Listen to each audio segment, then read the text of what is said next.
Nice. I'm also not as late as I thought I was going to be. That's a win. Perfect. We gave everybody extra 5-10 minutes to kind of get situated. Like I said, Mark is finishing up his dinner with his kids and cleaning up, and then he'll be in just a minute. But we can actually get started here whenever everybody's situated. Who's doing recap? Matty boy. Matty boy. Oh, Matty is. Okay, I heard that. Got it.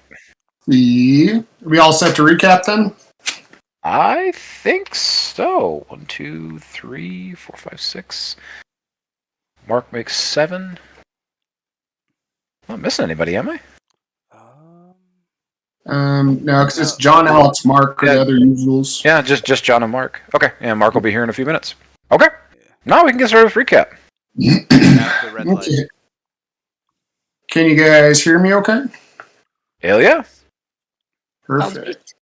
All right. Let me pull this up. Okay.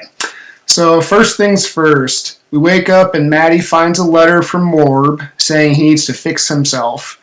He thanks everyone in his own way and leaves behind a deck of illusions for Ellie and a thermal cube for Thunder Tits.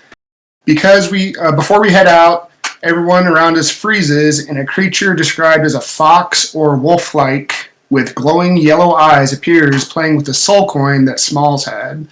Some invisible hellhound snuck around and we eventually go to a portal to the Devil's Lair, or the fox-like Devil's Lair. He explains to us how the soul coins work and encourages us to call him when we are ready to spend them. After some conversations, we take the portal back and time resumes for everyone around us that was frozen.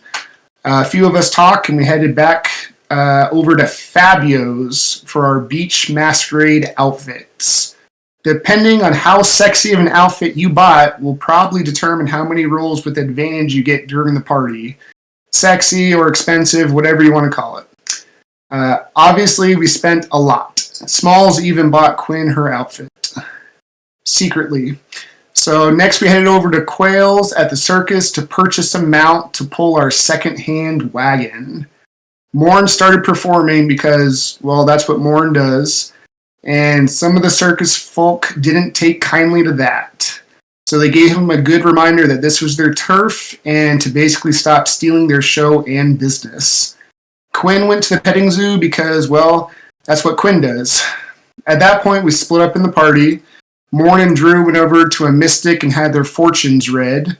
Possibly the future was heard in a song from Marshall's serenading voice. The rest of us went to Quails and saw that awful clown again.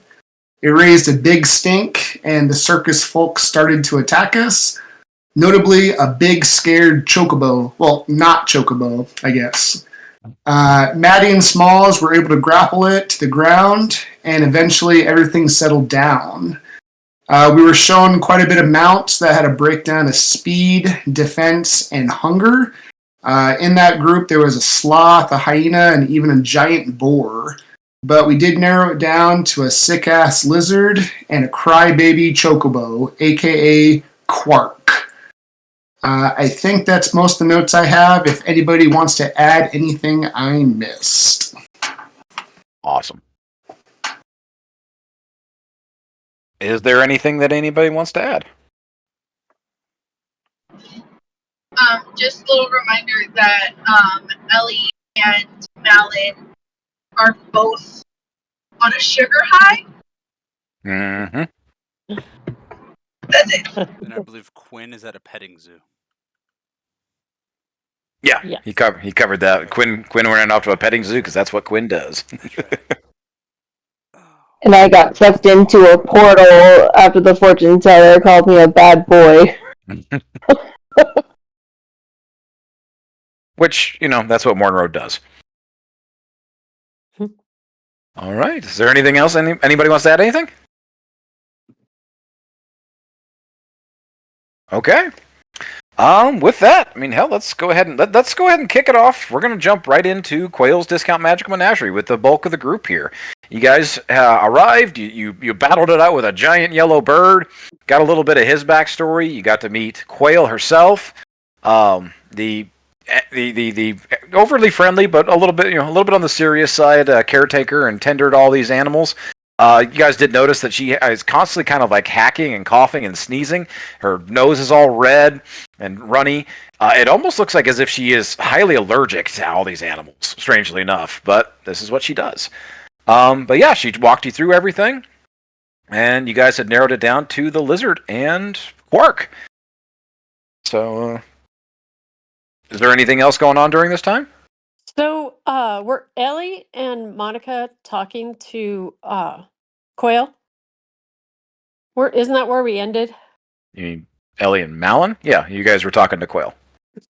Yeah, because Ellie has a couple more questions for Quail. Yeah, we'll kick it off there. And you guys, conversation, take it away. You were talking to Quail.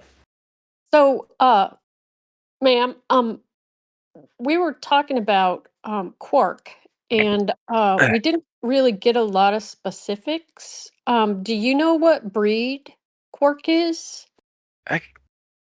Honey, there's not a lot of specifics on him. He's kind of unique. I don't really. What do you want to know? Is his breed? I don't know. His species is pretty rare. I'm not exactly sure. I think they're pretty. They kind of come from someplace up north, most likely. Is what I understand. He's the first one that I've come across. I've been trying to get a couple extra chicks and stuff like that, but they're pretty notoriously hard to capture for Fring. And another thing, you definitely don't get their eggs too easy. So, I don't know. Right. Species, like I said, he's a baby. He's a big damn baby, and they're all apparently this kind of yellow off color when they're young like this. But when they grow up, they tend to get their adult feathers, and they take on other things when they get older. All right. I just was curious because I don't think I asked you that. And so, anyway, just a little clarification. Thank you. What type of a guarantee do you give for these guys? Guarantee that you give me money and you walk away with an animal. What do you mean guarantee, fella? Well, I'm not used to handing over this amount of gold for something that might be dying tomorrow. You're welcome to. Nothing here is going to die tomorrow. Okay? Are you questioning the idea that I don't take good care of these animals? Oh, I didn't say that at all.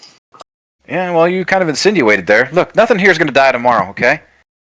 Everything here is loved and cared for and taken care of in the best way that we all know how. The best way that these animals know how.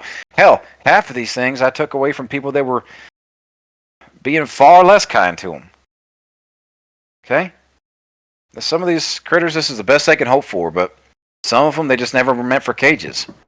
So the ones that I'm offering you here, I'm hoping that, you take away here. And look, I don't know I don't know your group. I don't know what you intend to do, but I hope that you're not exactly going to use this thing up as some offering or just, not care about it. All right? You walk away with one of my critters, I hope that you're going to take as good a care, if not better than I did, what I am capable of.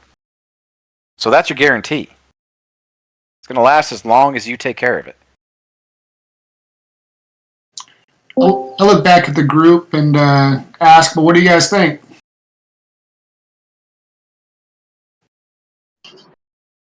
I think, well, the lizard would be very, very good for the cart pulling that we require. It is going to be very difficult for a few of us to leave behind large.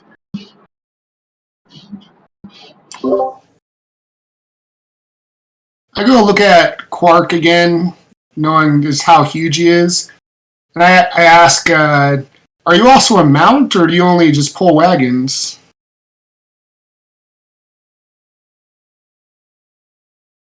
Do I still have to speak with animals? You do. Maddie doesn't. Hmm. Maddie, you just get Quark back. That's kind of all he says is kind of this continuous high-pitched kind of cooing of a bird like this. Quark! Says it constantly.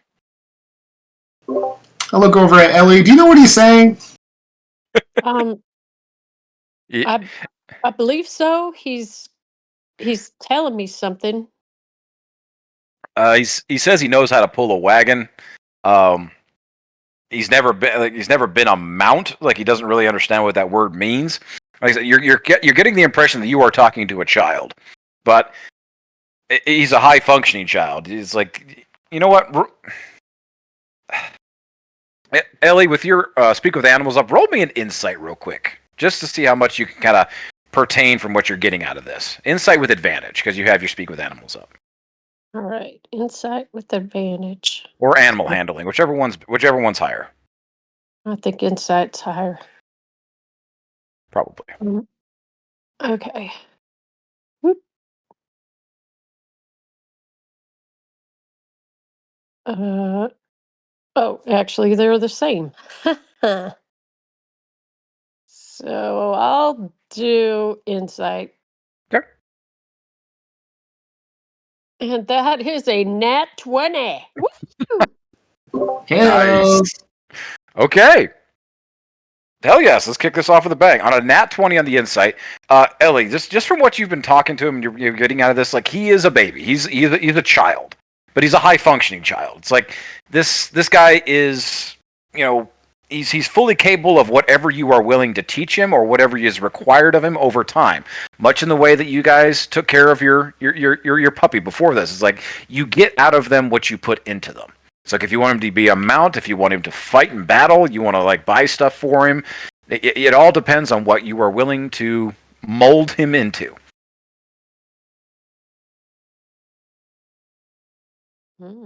But he's speaking, like, the way that he communicates back to you, like, yes, he's young, but he also articulates back to you far more clearly than like some animal baser instinct that only wants to, eat, sleep, and reproduce. He's functioning at a level higher than that.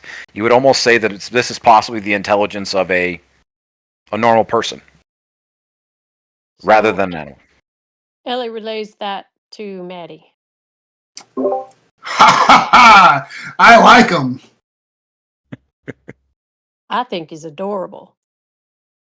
But I don't want to be greedy. I know everyone else liked the lizard too. Hell, why don't we get both of them? I wouldn't recommend that. Quail chirps up. Listen, like, y'all did me a solid. Okay, I'm willing to negotiate for Quark. All right, if you're gonna take good care of him, I'm pretty fond of him. I would not recommend getting old. Look, we call her Joanna here, but I would not recommend getting Joanna here along with Quark. They're not going to be good bunkmates. You look at the lizard. The lizard just kind of like has its it's still pressed up against the chain link, or the corral that it's in, has its like head pressed up against it. Its little lizard tongue is kind of like forking through the chain link. It's got an eyeball kind of pressed up against there, looking at all of you. Like Joanna's she's carnivore through and through. Okay, she's hungry all the time. Okay, she don't eat near as much as Quark here, but just telling you, they wouldn't go well together. I look over at Drew because I know Drew was eyeballing the lizard the whole time. What do you think?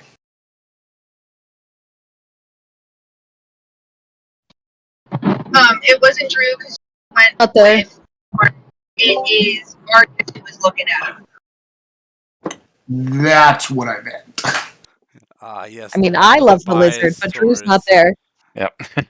the one with a bias towards lizards and the one who has to feed you all. Yes. I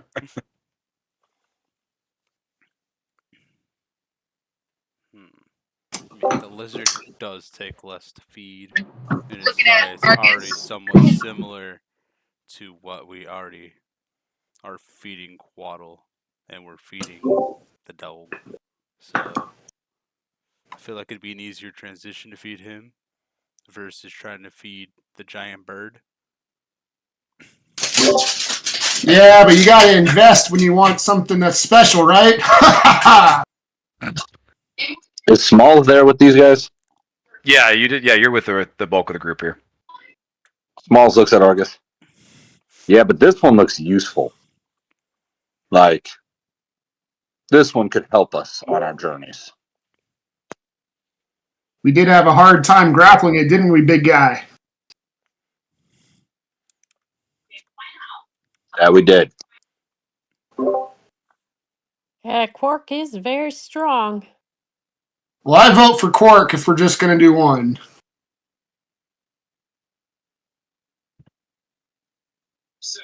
I second that. Well, I like Quark, but I I will do whatever the group wants, but um okay, above the table, does Ellie know about the companion bag or the companion bracelet that Maddie has? Mm, I think Smalls technically still has it. I don't know if he's given it over to Maddie, but I mean, yeah, you saw Smalls use it on the squirrel back in the forest, so you know that he has it. I just wonder if it would be a safe haven till he grows up, or will he grow up, or does he stop time? I'm confused.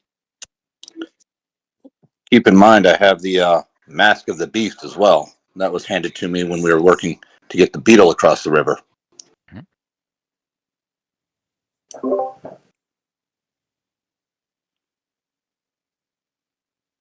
Well, if nobody objects, I'd like to go ahead and purchase the quirk then. I start reaching out for some money in my bag to see if anyone stops me. Okay. Is everybody content in settling for Quark? Okay. Going once, going twice. All right. Maddie, you walk over and you start kind of pulling gold out of your bag. It's like you're inquiring about how much he is. Yes. All right. And she kind of gets this forlorn look on her face as Quail goes over and like comes over and like gives this like big squishmallow hug on Quark and just like gives him this big old squeeze, and Quark lets out this kind of like another like chippery, but it's this long forlorning Quark, this long like sad noises. But at the same time, as soon as she lets go, she wipes a small tear from her face and she turns back around and says, "Okay, I'm glad he's gonna get out of here. Look, I need to recoup something, otherwise V will fucking kill me. Look, I'll need 1,000 gold for him. Okay. Oh God! I'll throw in. Look, I'll throw in. Look, y'all did right by me. I'll throw in a few days worth of rations, enough rations to feed him for the first few days too. Okay, I'll go ahead and talk. Like I said, he's got his bridles and the stuff like that. I'll give all that to you. It's all kind of specially made for him, anyways. It ain't gonna, sure as hell ain't gonna fit nothing else around here. Man, that sounds like a pretty good deal. Hell, let's shake on it. And I put out my bad hand. That's your stub. Yeah. She's not trying to be, hang on. Yeah, but not trying to be rude. She kind of grabs on. She takes your stump, which is still relatively kind of bloody. You know, it hasn't fully healed at this point just yet. But yeah, she grabs it without even missing a beat and just gives you a good firm shake. It actually hurts quite a bit, but hey, oh God! Okay. All right, so you're giving up 1,000 gold for Quark? Yeah, I'm taking it out of mine since I pushed for him. Okay, go ahead and add 15 rations to your inventory as well. She's going to turn that over to you. All right. Enough to feed him for 3 days. All right. I'll split it with you, Maddie. Oh, all right. All right. She goes into explaining some of the baser stats on this. Like I said, I provided you guys some information already, but Quark, comparative to all the other animals here, he is extremely fast, okay? Extremely strong, and he has a high HP threshold for where he's at right now. It's like he's probably the fastest, strongest, toughest thing out of the entire thing here. So, yeah, you guys have... more will come on Quark as you guys take care of him.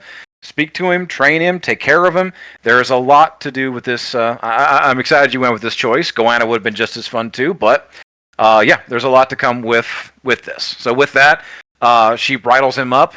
It's a system of harnesses and like ropes and buckles and stuff like that that wrap underneath him. He doesn't have a saddle or any kind of barding, like armor or anything like that. But she goes in to explain, like, if you guys wanted to invest in, find a professional leather worker or a saddle shop or something like that. Yeah, it's like he could be trained to be a mount. He could be trained to be mounted and used in such a way. It all depends on what you guys are willing to invest with him. Fantastic. Maddie's already playing with them because he's excited about it. Roll me animal handling real quick. Shit. Can I put? Okay, I'm just gonna do it. Let's go. 23. Fuck yes. Okay. On a 23, like, you guys get him outside of the pen, outside of his corral. Get him outside where he was actually, like, tearing this place up not, 30, 45 minutes ago or so. And he kind of gives this big old ruffle of feathers and, like, a couple of these, like, little baby feathers, like, choof out of his neck. He stretches, like, real big for the first time. He no longer has the shackles on his feet. He doesn't have, the pulling harnesses and stuff they're using to move him around. On a 23, though, Maddie, he sticks relatively close by you. Like, you have a little bit of, like, a leading harness there, and you're just kind of leading him around. You give him just a barely, like, slight tug, and he just kind of waddles along with you. No problem. He is happy to be out and moving around. All right, Maddie is definitely vulnerable again. He's Just this big floof of a chicken. All right. Maddie, what do you think of this? And Smalls holds out the companion band. Should we use it to keep him closer? I don't know. You can try see if he'll let us.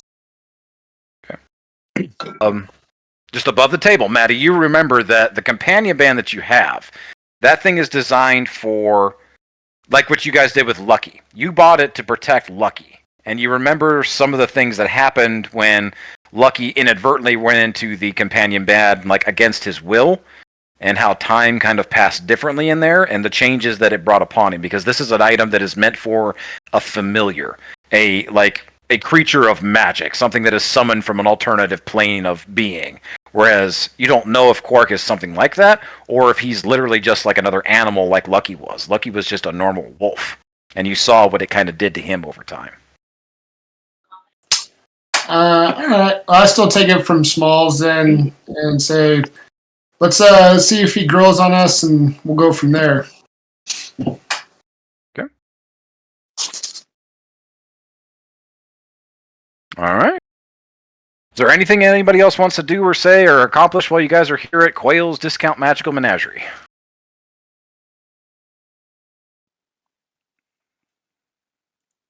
All right. With that, Smalls, go ahead and just a second. I need you to take 11 points of damage. Okay. Just What's up? take 11 points of damage. Done. Just randomly? Yeah, seemingly. You want to roll perception, insight? You want to try and figure out what happened? Yeah. Like all of a sudden, you guys just kind of see Smalls just kind of does this, like, shit. Like something bit him or stung him or did something. You don't know. Just like one of those random sharp pains. It definitely hurt. I'll roll perception. Sure.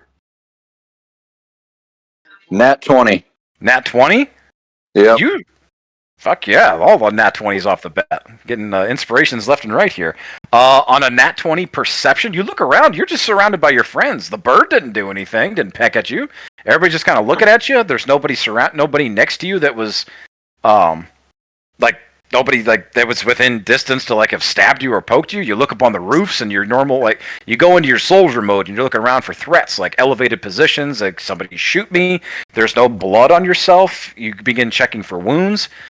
No, you're perfectly fine. I mean, your hand hurts like hell, but that's about it.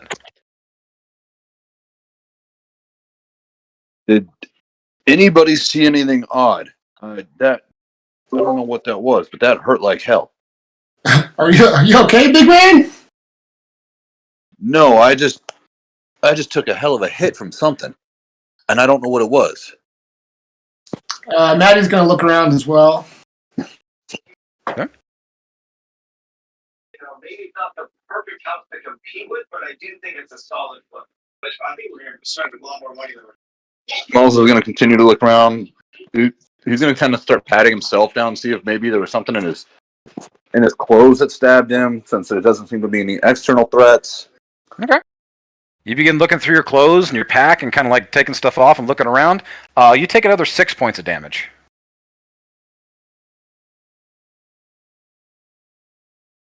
Okay. Marshall is discounting towards my 3. No, not right now. Okay. I'm also trying to frantically look around now, see if anything's hitting him from a distance or something, maybe. No. Hmm. And you can roll me perception. And anybody else wants to do anything else? Any skills? Anything going on? But yeah, Smalls, you're definitely something's getting you. Can I look at the like where it actually hit him? Can I see the mark, or is there anything where you actually got hit? Roll me medicine. Flaccid 20. Flaccid 20. No blood, no wounds. I mean, he's complaining about his hand hurting again, but Smalls, you need to stop messing around, man. We got stuff to do.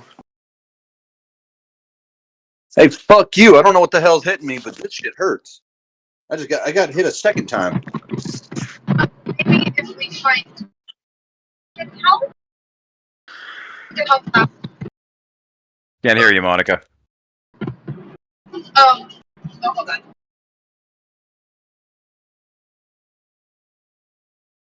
Smalls. I said Go. You guys still there?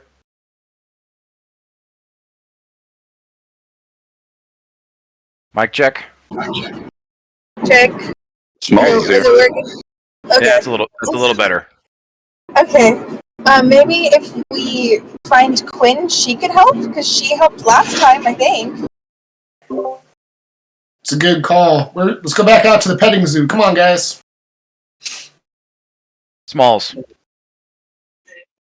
Yes. You take another 7 points of damage.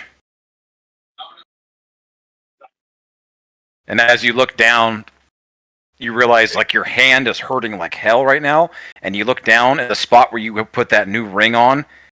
The finger is beginning to like blacken up a little bit. The source of the pain, you realize, is coming from that ring. Guys, I think there's something wrong. Look at this. And Small shows his hand. I think Quinn's in danger. We need to go. Okay, I'm gonna see if we can go back over to where, since Quinn left us over at the petting zoo, that's the direction we're gonna go. Okay. Bulk of the group, you guys immediately start. Running over there. Yep. All right. Bulk of the group, you guys all begin sprinting over. Quark, well, and like Maddie with your 23 animal handling, you're kind of staying in charge of Quark. You all begin immediately sprinting towards the petting zoo, which wasn't far off from where you guys initially came in. All right. We're going to shift now over to Marceline, the Mystic of Metal, with Mornrow and Drew. When we last left off here, Mornrow and Drew, you guys had just finished having a sit-down, channeling, summoning, something with Marceline, the Mystic of Metal. And as Mornrow tossed a tip to her, and you guys, vacated, and you guys were headed over to the clown tent to go pull a great clown caper, Mornrow, you immediately fell into a great chasmous void as soon as you stepped out through the flap door, where you thought you were just going to hit the dirt of the open air step-in-time circus that you came in and no, you are plummeting hundreds of feet down into a swelling, broiling ocean of chaotic seawater. A mountainous thunderstorm booms off above you as well. Lightning hits the water. Massive tidal waves are crashing. Mornrow, you look over as you're falling. All you can see is surf and chaos below you. Drew, as you throw open the flap, you see all of this as well. And off in the distance, a hulking, godlike figure of gray ashen skin, tattoos all across their body and across their face, crackling with like thunder and lightning power, and this big booming voice singing out the same thing, the same song, the same manner in which you were hearing it before, and these hands are reaching out towards the plummeting Mornrow. And you get the feeling deep down that maybe this is something, part of something that Mornrow has been trying to describe, the things that they've been going through. You are now seeing something that is truly after Mornrow, or maybe even Mornrow covets. Mornrow, as you're falling, is there any thoughts going through your head? Anything you want to do, say? What's going on?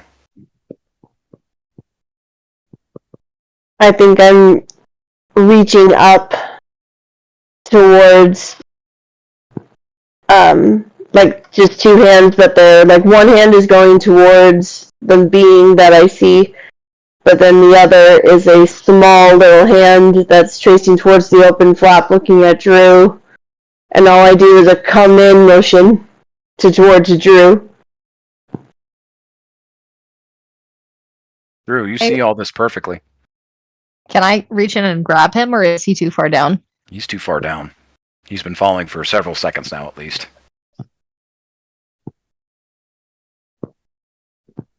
And I like cry out, Drew, come in the water with me.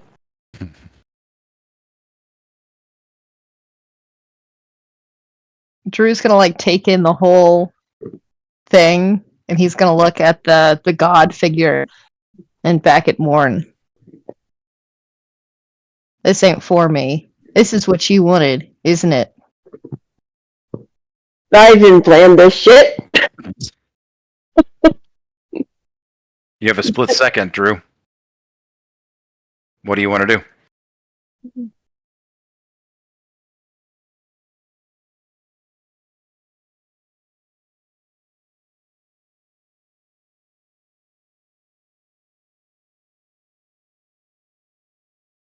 Three. I think Two. I'm just gonna watch him fall. You watch him fall.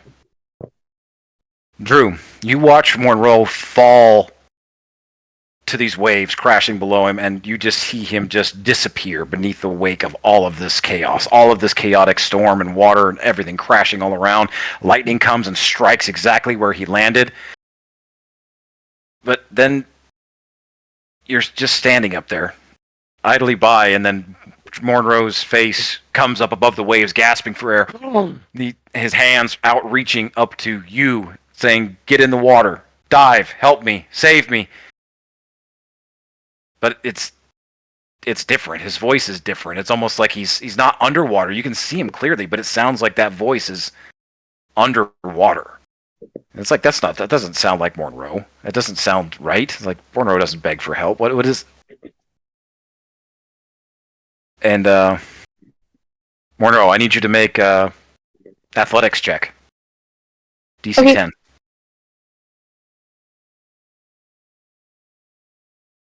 Nineteen. 19. You fight against the waves, keeping your head up against the water, and you are just fighting, and you're just staying there. You are not going under the wake just yet. You are not giving up. No, you're going to fight this. And Drew, it's around this time you see those hands, those godlike hands, descend down, and as they become these massive, hulking figures, and they begin to get smaller and smaller and smaller as they reach towards Monroe, coming up underneath the water, and then up and over, grabbing him by the shoulders and pulling him down. Your vision narrows and it shoots all the way down. You're watching this as if you're standing right there. Monroe, you are dragged underneath the onslaught of these waves. Do you fight?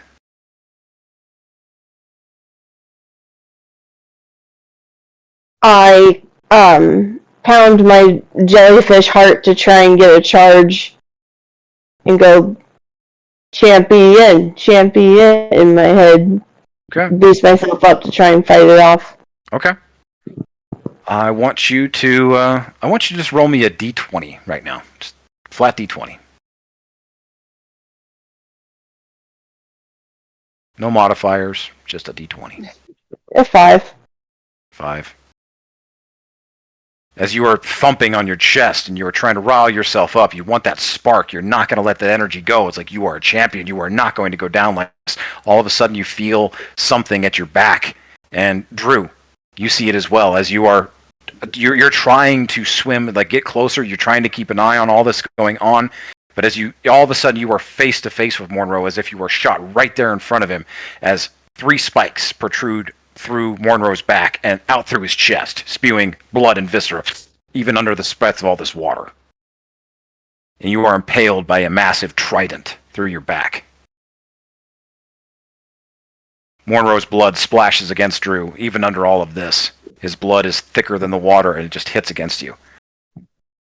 And then all of a sudden you look down, and Monroe, your feet touch the sandy bottom of the ocean floor as you settle in with this trident now impaled through your back, through your chest, and out through your chest. And as your feet settle on the sandy bottom, all of a sudden the lightning from up above, above the crest of the oceans and the waves, crashes down through all of this water and hits you at your feet and begins to turning the sand to glass as it anchors you to the ground. You feel as if you are locked in to this ocean floor, and a trident through your back, bleeding out.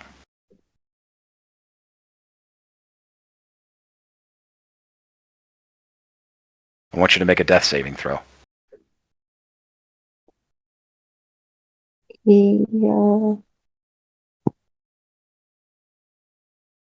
Trying to kill myself on the app.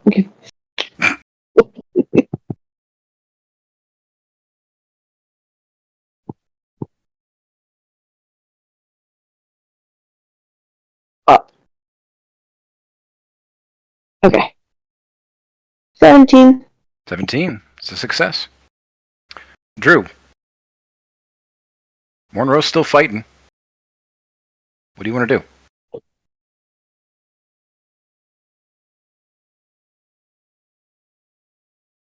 Or sorry, Drew. Yeah. Can I cast Spare the Dying? Sure.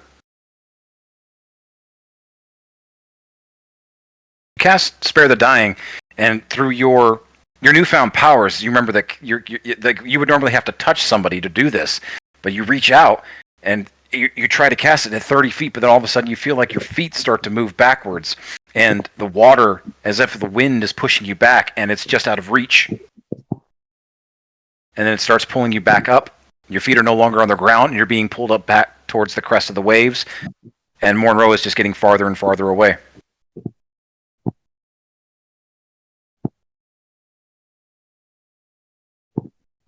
Okay. Monroe,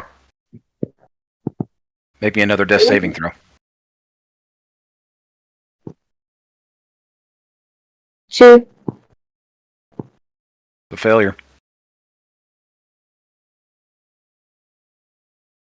Anything else you want to try? Drew? Nope. You find yourself pulled back up against the top, over the waves, and now you are just floating midair, in the midst of all of this storm. You look back where the godlike figure was, and it's gone. There's nothing there now but endless horizon and storm, as far as the eye can see. You look down against all of the waves and water crashing below. You can no longer see Monroe. You're too far away.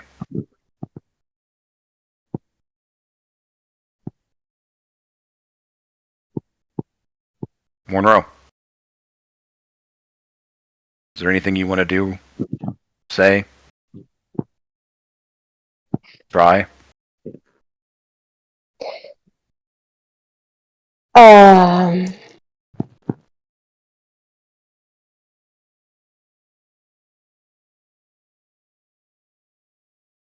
I'm gonna lay on hands on myself, possibly.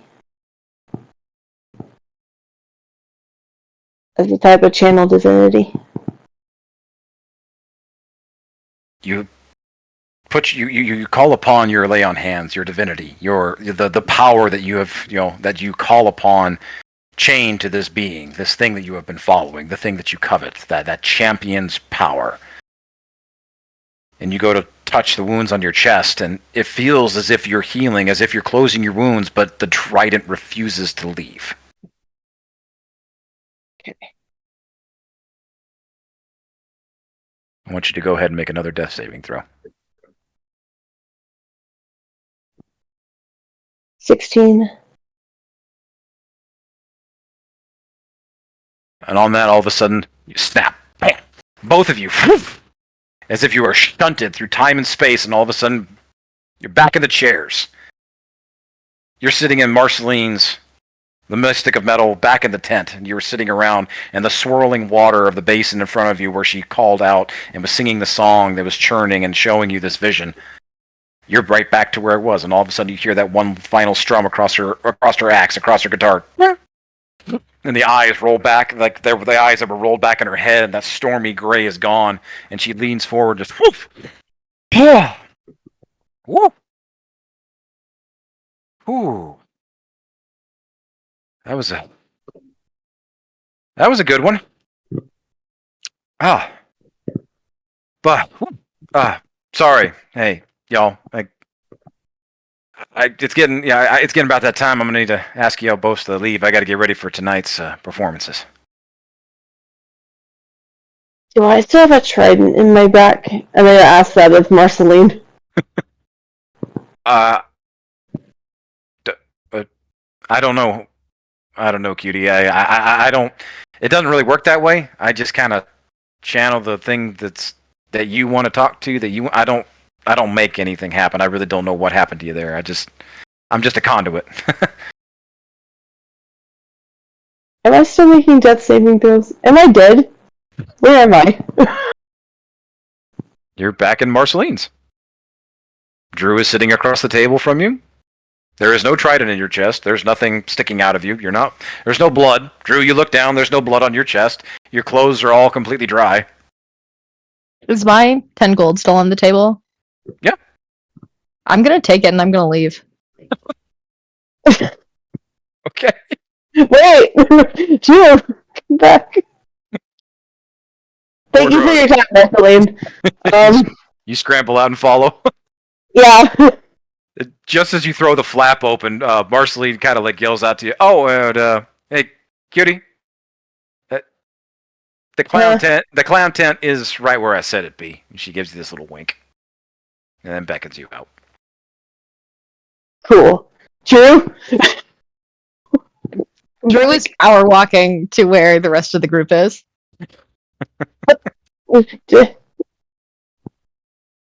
But my plan, Drew, come on. This is a little side.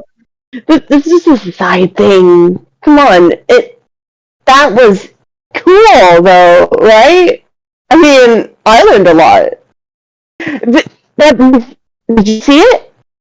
Were you there? Did you see all that? Yeah, I did. Oh, you saw him. Isn't he amazing? Oh, Drew's not gonna say anything. Oh, come on, I see it in your face! Made an impression, huh? See, I'm a cool champion for some... I can't really describe him any other way, but man... Now you gotta see. You gotta know. I'm gonna be a great champion, man. Just you wait. Alright.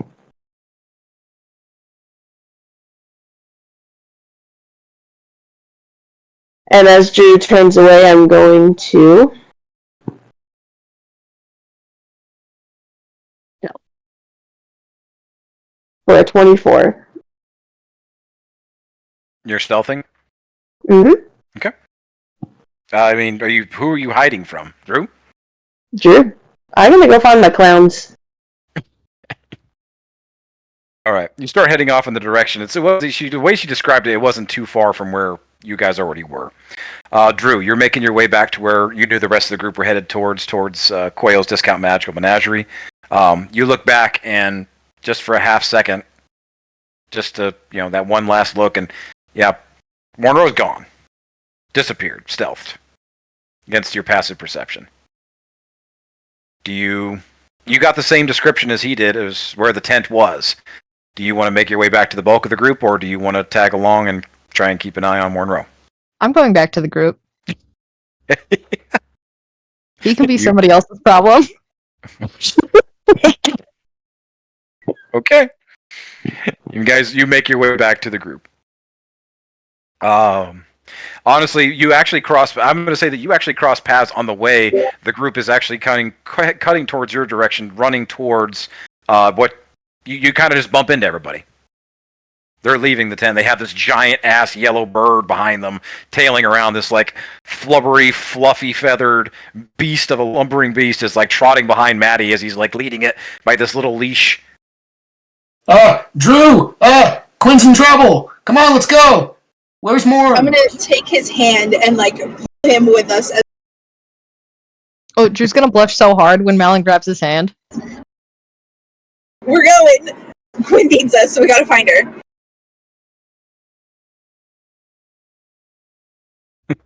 Okay. All right. Real quick, we're gonna settle this up. Monroe, you want to go to the clown tent? Yep. Okay.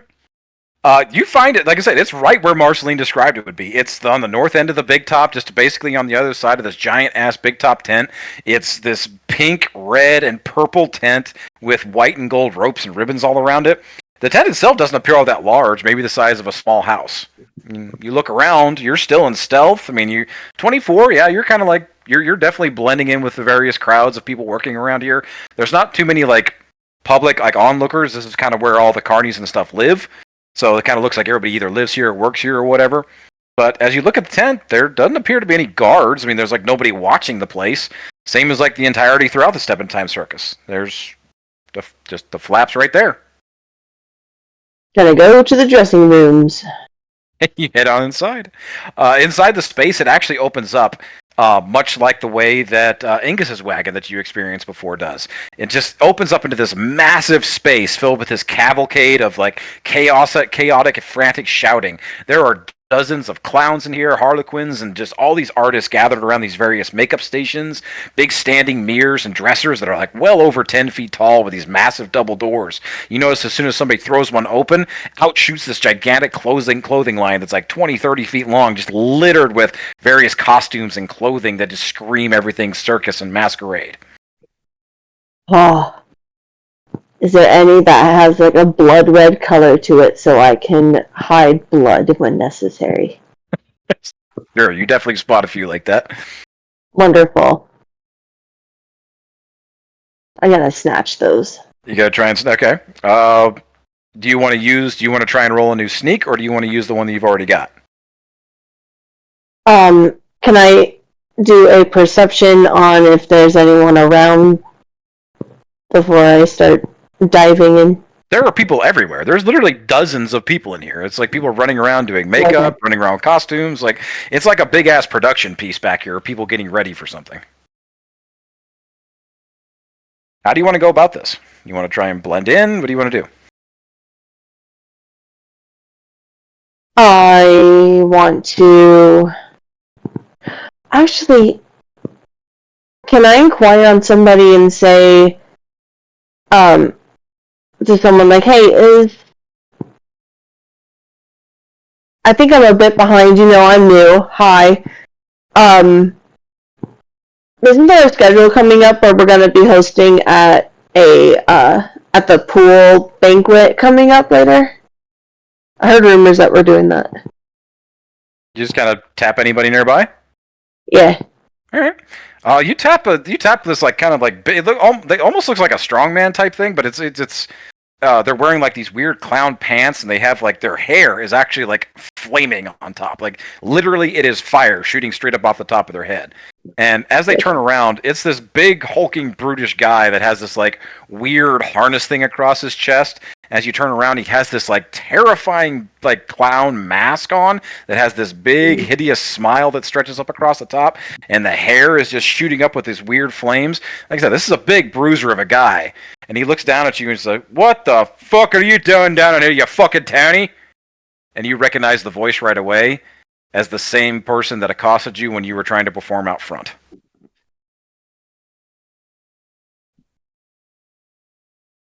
Just mostly out of costume now. I disengage and I dash and I do a stealth again. Okay. You try to dash out of here? Yeah, because I can disengage. Okay, you disengage from him. That's your bonus action. Bonus action disengage. You're gonna try and use your movement. Action stealth. Action. All right. You're gonna need. You are trying to crash through a whole bunch of people right now, and you do not know the layout. I'm not gonna say you're too far in, but go ahead and make an athletics check. You're gonna need to beat on this because you are moving so quickly and you are just surrounded by people, and there's just everybody going through here. You're gonna need to beat a 15. Call it fair. How about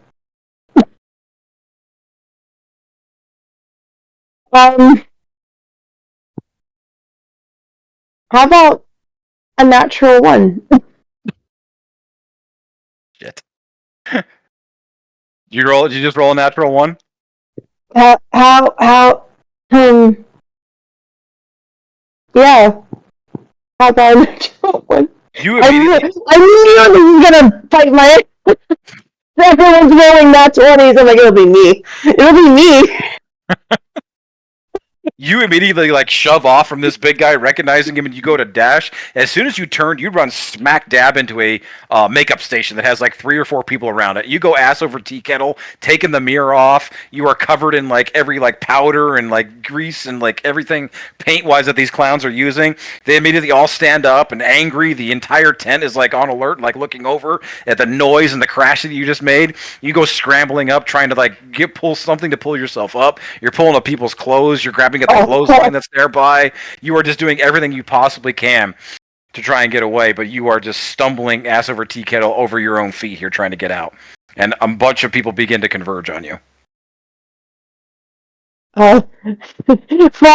The big guy is like shoving people out of the way. The big guy is shoving people out of the way, coming after you. Fogging it up. I'm fogging it up. Okay. As you get up and you go to like turn, like you are you still trying to run? I'm trying to fog it up. Fog. Oh, you want to drop your fog? Okay. I'm trying to fog it up.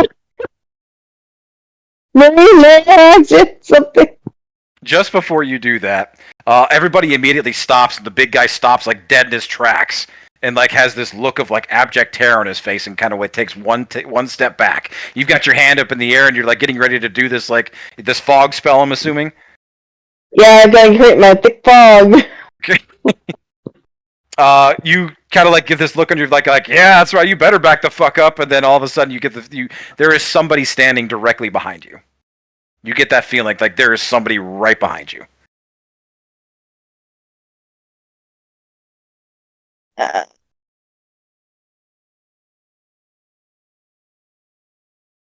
How about the fog right now? Are you gonna help me? As you turn around, you come face to face. As you turn around, you come face to face with another satyr. In fact. Oh. And it is this extremely well-dressed, puffed-up, like long coat jacket, bright colors of these like ruffles and stuff like that on his coat. Really big, tall top hat. He's a little bit taller than you. His horns are incredibly different. They actually roll back against the top of his head and then down back across his neck. So his top hat fits like perfectly in between that wedge. He's got a long cane, big, massive hooves, but he's another satyr, and he's just standing there, looking at you. You have the spell ready. What do you want to do?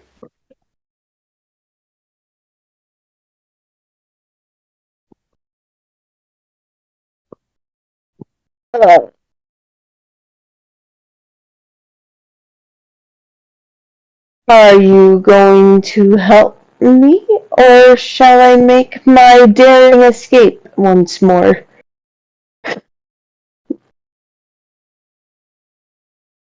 I check him. He gives you this like little coy smile, and he like kind of straightens his hat a little bit.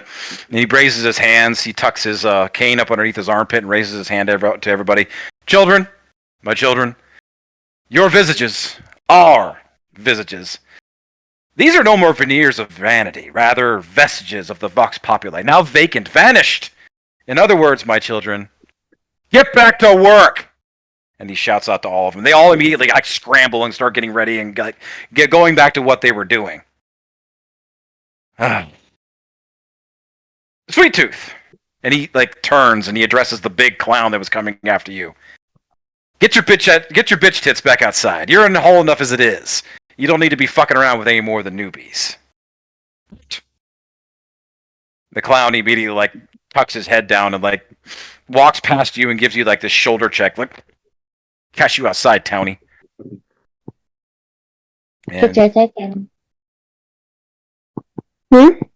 And you are, like, everybody else has gone out about what they're doing their business. You are standing in this mess of your own making. This cracked mirror, makeup everywhere, smeared all over some clothes.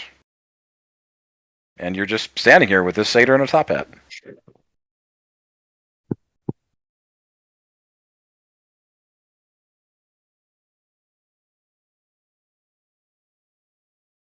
What are you doing?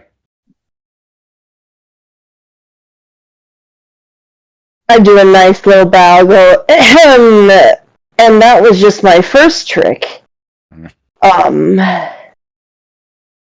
a little, it could probably do a better mix of practice, I guess, but. You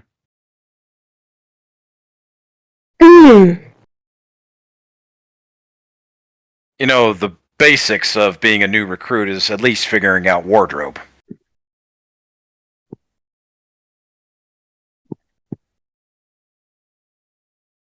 Yes, that's what I originally was, looking for, was a nice wardrobe. And I tried to, I want to be on time with things, and I was asking about a schedule. Don't know if you know what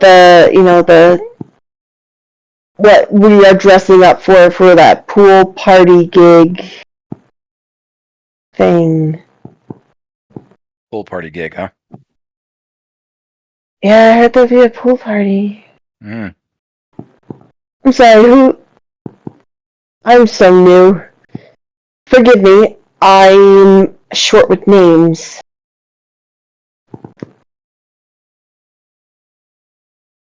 In view, I'm sure you already know my name. In view, I am a humble vaudevillian veteran cast vicariously as both victim and villain by the viscositudes of fate. Verily, this bourgeoisie of verbiage veers most verbose, so let me simply add that it's my very good honor to meet you, and you may simply call me V.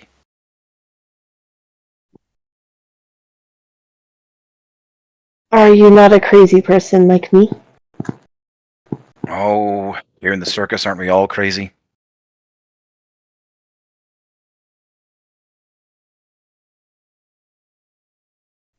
I feel right at home for some odd reason.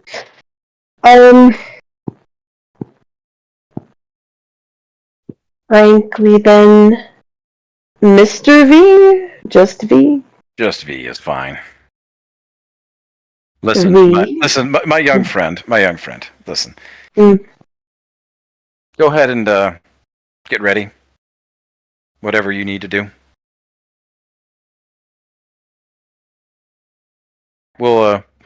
I'm sure we'll talk again. Welcome to the circus. And he turns, takes the cane out from under his armpit, and begins walking out. And I scramble to grab that awesome-looking blood suit Harlequin thing and run off, try and find Drew again. You gonna take it? Oh yeah. Okay. I came all this way for the plan to work. You take the one that definitely caught your eye. It is everything that you had dreamed of and then some. Cool.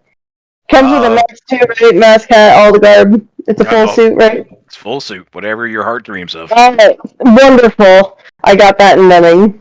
Okay. You dash out. You running out the front. You're running out the front flap and everything, and you dash out to try and catch up with everybody. You're on the far end here, so it's going to take you a little while to catch up. But all right, we're going to shift back over now to the big group. All right. Smalls. Yes. Nah, I won't. You won't take another one. It's okay. You guys arrive at the petting zoo. It's a rather just makeshift situation. Like, it's a big wooden corral. The fences are only maybe 2.5 feet tall. You can literally, most of you just step right over them.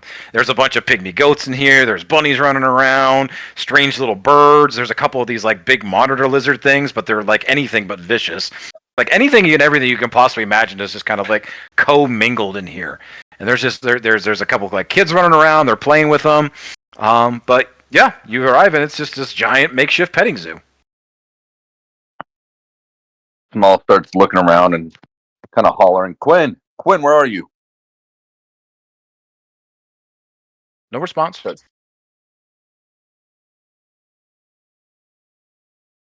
Everybody's fan out. Try to find her. I got to figure out why she's getting hurt. Start fanning out.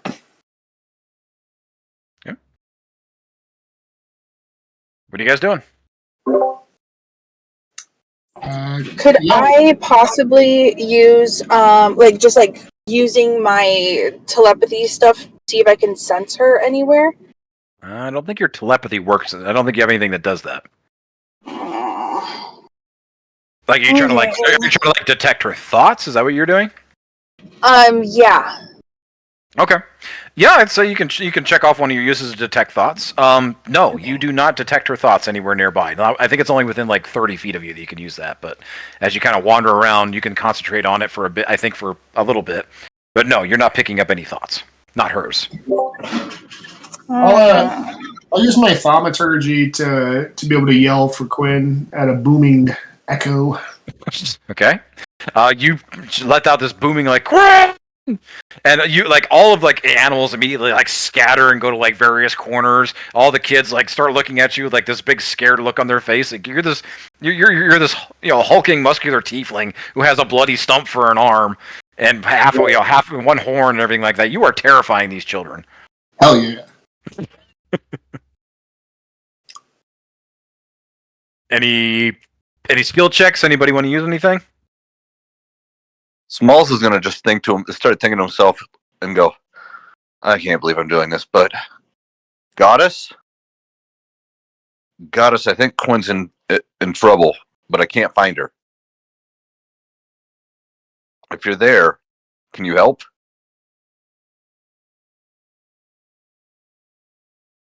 No response. Okay. Yeah, I figured that would happen. Smalls is gonna continue looking. Okay. Can I roll like a perception for her or her rabbit? Yeah, you can make perception checks. Like I said, you want to use investigations, survivals, anything anybody's got. What do you want to do? I guess I'll do a perception check to see if I can't see something. I'll try investigation. There we go. 13 for perception. 13. On a 13 perception, no, it's you're kind of just picking up everything that's happening here. I mean, there's a lot of like, you start looking around at the ground, like there's a lot of like everything's been moving around in here. It's like this is a constant in motion type thing. On a 13 though, you don't see anything other than a bunch of scared children and you guys doing your thing around this petting zoo that's designed for families. Yeah, I'm still scary. I only got a 5 for investigation, so 5. I'll do nothing. Can I roll perception? Yeah, perception, investigation, survivals. I recommend it. Everybody, whoever's got it. I'm gonna actually use Quaddle's sight from above the zoo. Oh, okay. Since I got a Quaddle has 7. keen sense, since 7. it's relying on sight, it's at advantage. Yep, I'd say that. Roll whichever one you want. A 7, Drew? Yeah, same thing as Smalls. I got a nat 20, which makes it 23 for perception. There. You use perception? Let's see what Quaddle gets.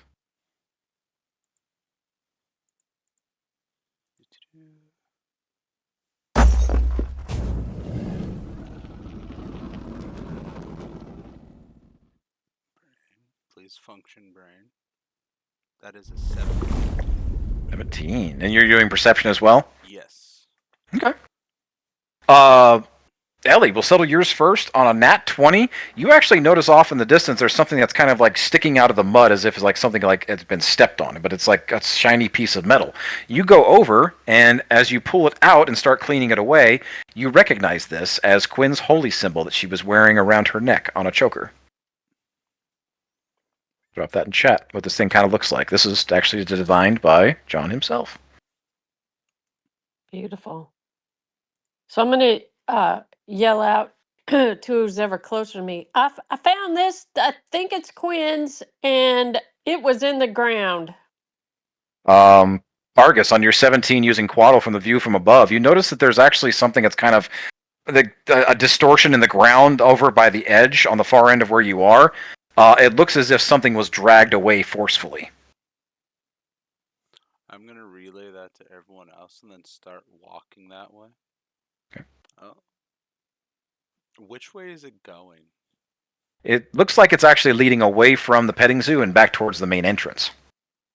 I'm gonna have Quaddle kind of slowly fly that path. 'Kay. Of what it looks like being drugged direction wise. Okay. How far can Quaddle go from you? That's actually infinite. That's true. You're packed to the chain. Yes. But I'm only gonna let Quaddle be like within earshot of like say Smalls whistling. Okay. It's like Yeah, 90 we can feet set- probably. That Yeah, way I we'll can send it still out. keep eyesight on it too. Well, everyone else can still perceive where Quaddle's at. There we go. Sure. Okay. Yeah, a bunch of the children are starting to like kind of like loosen up when they see this like flying like dragon lizard thing floating around. They just become dreadfully fascinated and they come over and they start getting a little closer as Quaddle like shoots up even higher and then goes off into the sky and then darts out towards the main entrance and still within eye and earshot of everybody, but we'll come back to that in a minute. Out comes this like big lump of a human, this like like not like muscular massive, but just kind of like I guess you could say just like they're husky, definitely, you know, kind of bulky.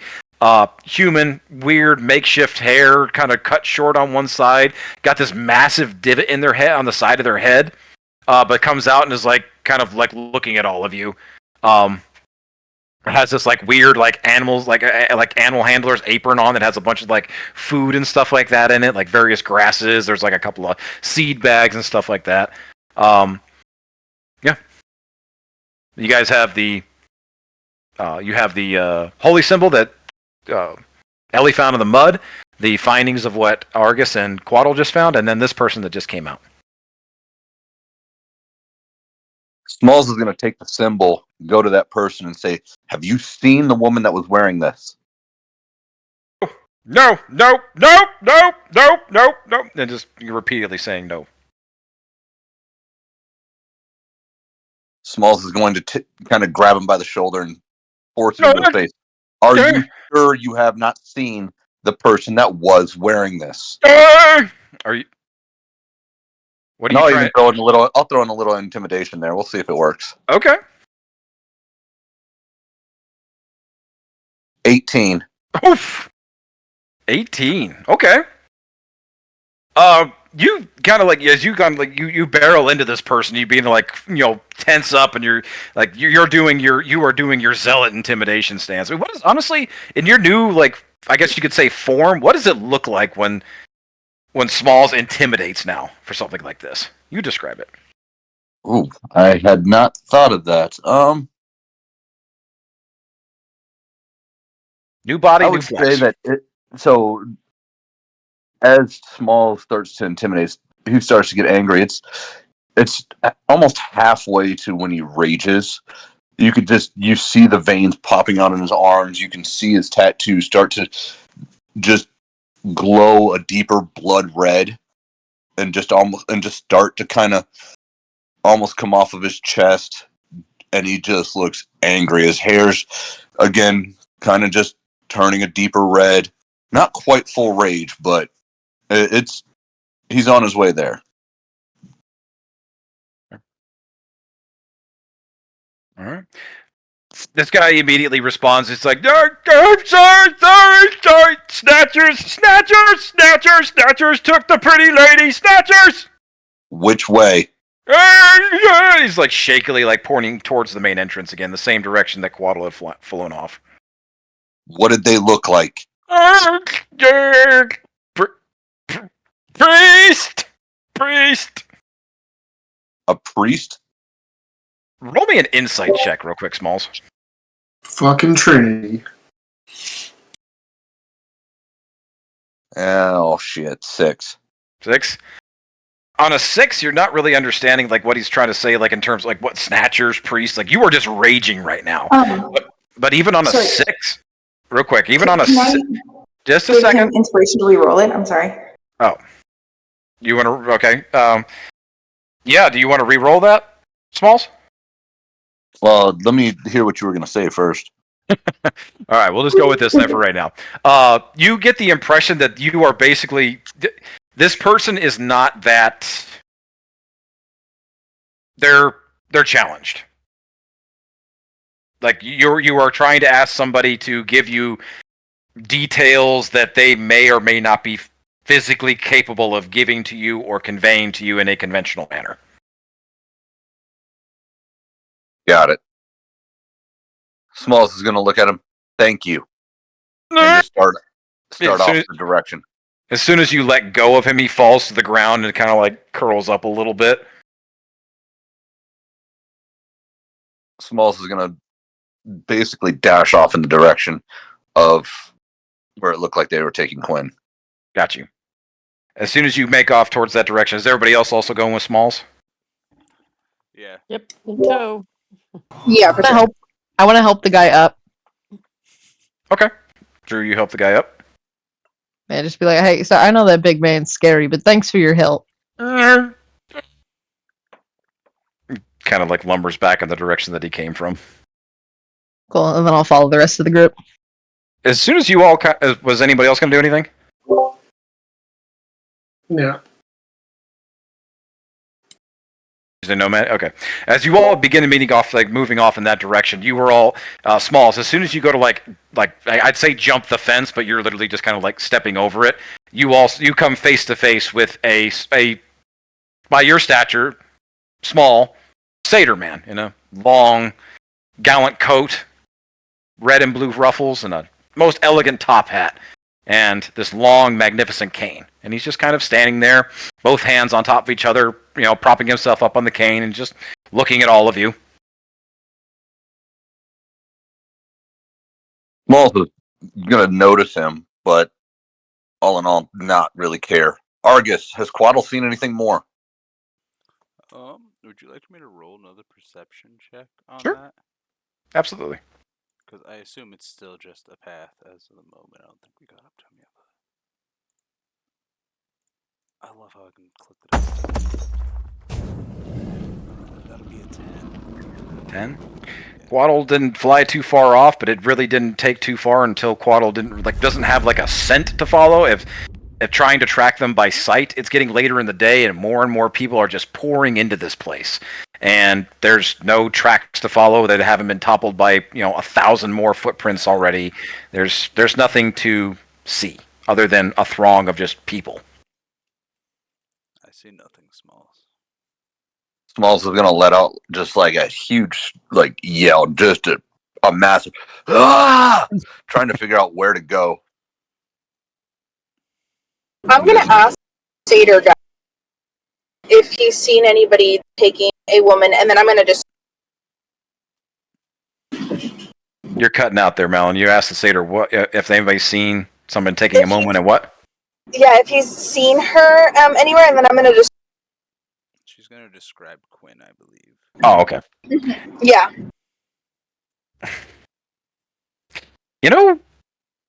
I was curious.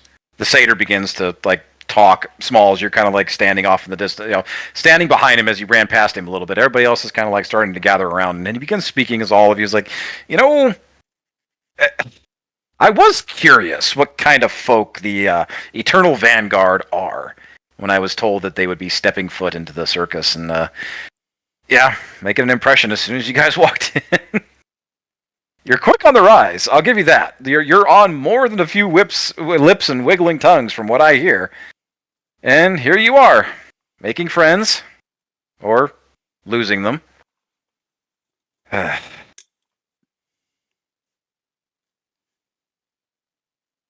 My apologies that we haven't had a chance to actually introduce ourselves properly, but we do need to find her as soon as possible. If you could please help us with that.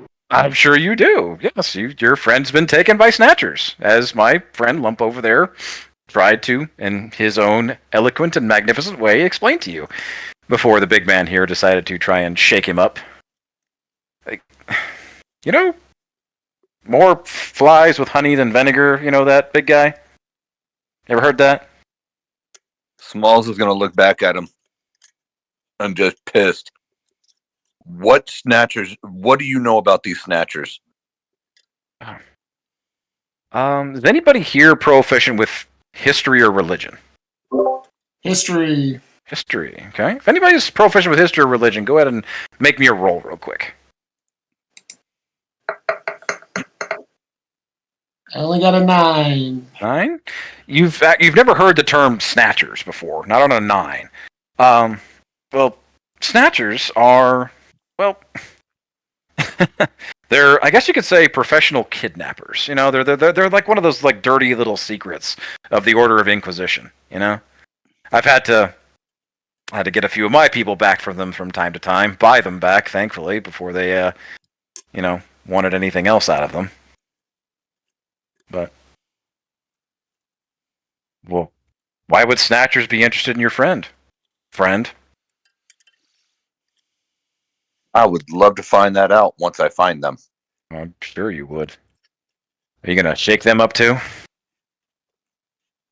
That's the least of their concerns.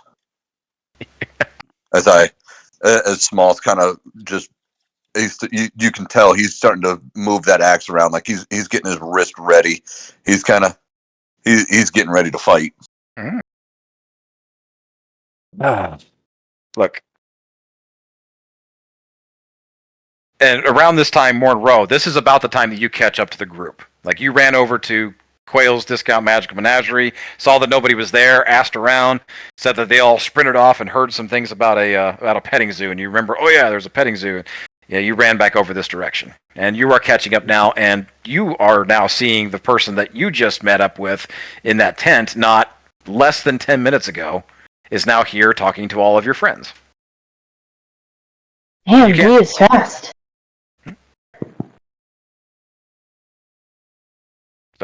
You return to the group. Is there anything you do or say? The damn V is fast.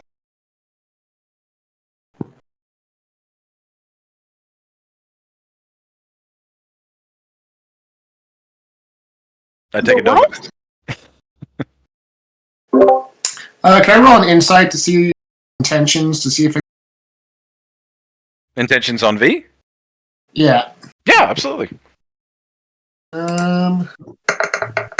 Natural 1. Natural 1? Yeah. Could I throw an inspiration, like, as a help for Maddie, and somebody to be like, yo, dude, V just, like, he seemed pretty chill, he works at the circus and everything, but, man, he's a quick fuck. Not actual fuck, he's a person, but, or Satyr. Warren, what are you talking about? Oh my god. Where have you even been? What the hell? Be cool, I think. I'm gonna use my inspiration because I don't want that natural 1. So I'm gonna Yeah, just a reminder, guys, you can use your inspirations for your own roles, but you cannot use them for other people's unless we, like, have something that we can work out above the table. Like, it has to make sense. Alright, 22. 22? Yeah. On a 22, much better than a nat 1. On nat 1, you were going to be thoroughly convinced that he was some kind of demon lord out to steal your soul or something. But on a 22, you're not getting any kind of like vibe off of this guy that he's here to do anything negative towards you. But you're definitely getting the vibe that he's sizing you up right now.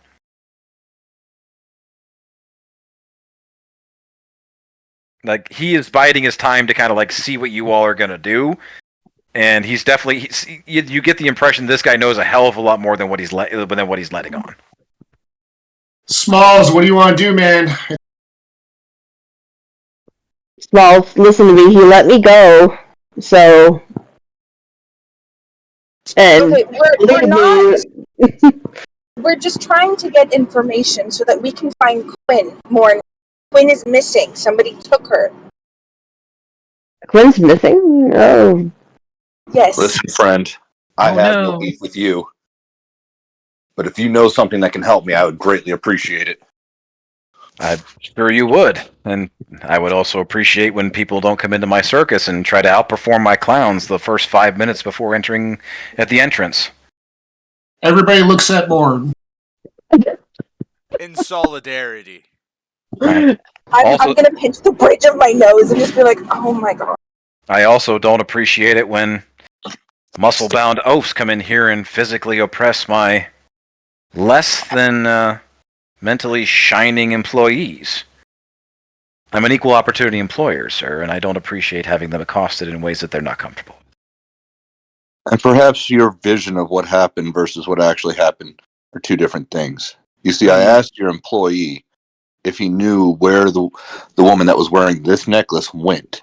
Mm-hmm. And all he continued to tell me was no. Mm-hmm. Okay. At that point, yes, I made sure he told me what he knew. Mm-hmm. Yes, you physically and grabbed my proceeded to say employee thank and you shook for him that. up. Yes. I understand. I'm not questioning, what happened. I'm just questioning your methods. Listen.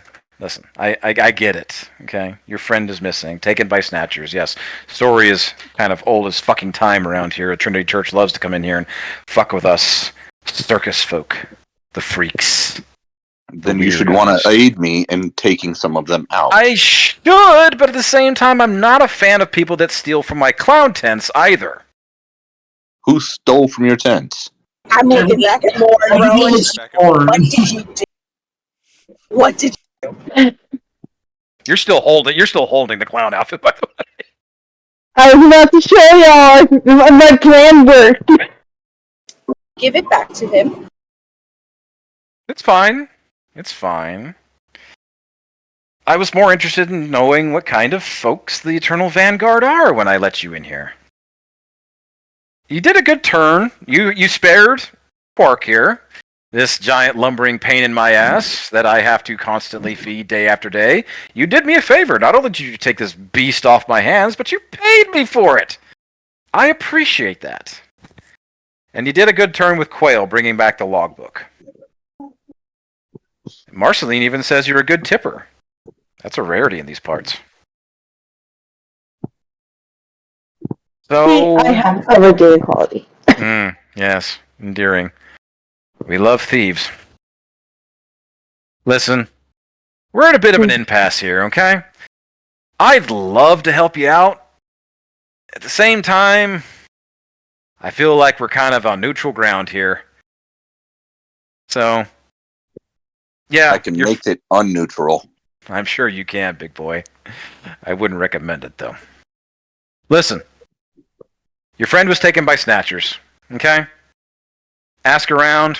I'm sure you'll find somebody who's willing to help you, but you're not going to find it here. So, I'm going to let you go, okay? We'll call it water under the bridge. I'm under no obligation to help you. I'm not big into helping thieves and bullies, but I'll do you one courtesy. I'll let you walk out of my circus right now, instead of making you crawl after breaking your legs. Can I look around? What's that? Can I look around and see if there's anybody else here? If it's just him. Oh, you guys have been slowly but surely. There have been more and more circus folk that have begun to They're still doing their entertaining thing and making jovial with crowds and doing their thing. But you guys have been converged on by about probably 30, 40 maybe circus employees. I give a little bit of a nudge to Smalls to kind of have him look around. I'm sure your group is resourceful enough to figure it out. So, on those very, very neutral terms, I bid you good day. Buy a ticket next time. Come back and see us. Enjoy a show. He kind of does his thing where he takes his cane, puts it up under his armpit, gives you guys a little bit of a bow, and begins to walk away.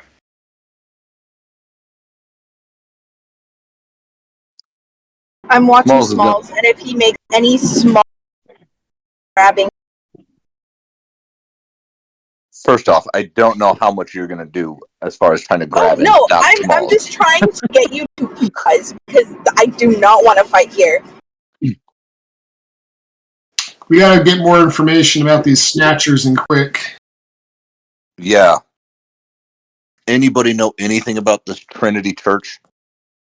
I don't know. The only people in town that I feel like have gotten our back have been the Dojo.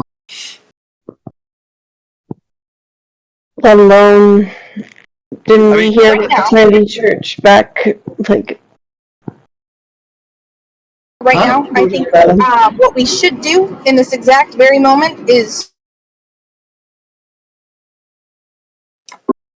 do what he said and get this, and then we can come up with a plan and get information from there. You're breaking up really bad. Yeah. Okay. She said, "Get out of here, find somebody, make a plan." Yeah, Yeah. her telepathy keeps going in and out. It's like it's pretty spotty. It's because I'm stressed. Are we very far from Mojo Dojo? From Mojo Dojo? I mean, you could take a trolley there and probably be there in about an hour or so. That's probably where I recommend we go. I don't know anybody else in this town that's help us. Actually, I take that back. Mojo Dojo is actually in the same region, or the same. You guys are in the Sylvaden district. They both exist within the Sylvaden district, so it actually wouldn't be that far. You could take the trolley, be there in about 15 minutes. I think we should go over there. Sure. Can I sleight of hand 300 gold and have like a marking on it, be like, for my troubles? You trying to sleight of hand it to who? Like a little pouch with like a trident symbol on it that Marceline would know that it would be me, but to be like, give this to V for troubles. I wouldn't know that you had I don't know if you have a pouch that has like a trident symbol on it ready to go for something like that. You have prestidigitation, right? Yes. Okay, I think that spell works like that. For the sake of this, I will let you do it. Like you put it on like your coin pouch or something like that. And V has already walked off a good distance. So yeah, who were you wanting to give it to? Just when we leave at the front gate, just give it to the front gate person. Okay. And tell them. Yeah, this isn't a sleight of V. This isn't a sleight of hand thing. You're just leaving it with them, saying this is for V. Yeah. Okay. We'll make a note of that. Yeah, you leave 300 gold and a note for V saying for the troubles. For my troubles. Okay. Yeah. All right. Are you all leaving the circus? Yeah, we're gonna get on that. Well, at least Smalls and Maddie are gonna get on the trolley and head to Mojo Dojo. Okay. And whoever else comes with. Yep. Is everybody kind of sticking together? Yes. Yep. All right. You all jump on the trolley and begin making your way to the Mojo Dojo. It doesn't take long. It's only about 10-15 minutes. During the ride there, though, just like above the table, this is kind of like you guys are having conversations discussing Trinity Church. You all know, all of you know publicly what the Trinity Church is. It's like describing the Catholic Church in our world. It's like you know exactly what it is. Like depending on how deep your knowledge is of it, varies on like your religion skill, your background, or whatever you want to say. But like what you would generally know is that it's basically kind of like the unofficial ruling body of the entire nation of Trinamark. It's everybody, like there are dukedoms that are separate, and they all are part of the ruling body. The dukes all come together and they vote on major things. There's no king, no emperor. There's a vote on everything. Well, the Trinity Church is the middle ground on all of that. They are the main public religion that serves over the entire country. Publicly, they serve the three dukedoms as a mediator and a neutral ground for the betterment and protection of the nation. Privately, they enforcely strict rule over any threat to the status quo. Like, there's varying degrees. Like, there's something called the Order of Inquisition. They have like their own like militant arm that that doesn't answer to any of the dukes. They kind of act as a police force that is able to go into any of the dukedoms without without any reason or without any kind of like no one can stop them. Like that is what they are there for. They are the middle ruling body, religious power of the country. Is what the Trinity Church is. So to say that you guys are dealing with something called Snatchers, which is part of the Trinity Church from what one person told you, that's about all you've got to go off of. But he did mention something about Order of Inquisition. So Ellie speaks up. The Order of Inquisition.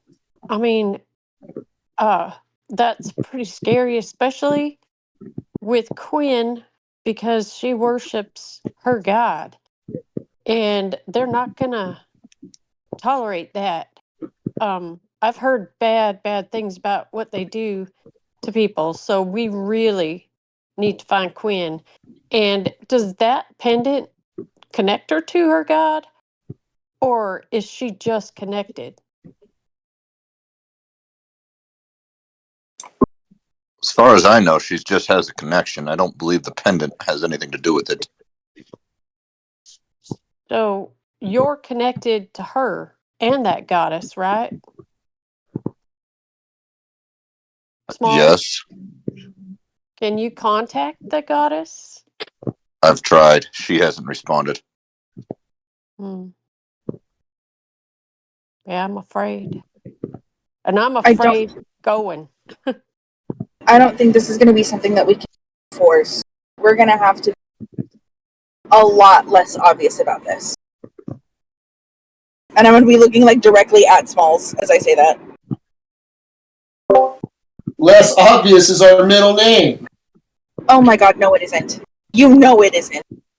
Smalls is going to look right back at Malin and just give an evil grin. We cannot brute force it. It is an entire government system. Smalls is going to look at mess up Maddie. one small Smalls is thing. going to look at Maddie and just have a big smile. Smalls, do you realize how many of us should not be here? Most of you. Maddie, Drew, me, Ellie, most likely Morn too. If we mess up, the Eternal Vanguard is gone. We need to be careful. I take Malin's hand and I say, "You need to go easy on him." I can only imagine what I would do if you were taken. And I look back over at Smalls, knowing that he's hurting that Quinn's gone. I understand. I just need him to also understand that this isn't something just the same way we always.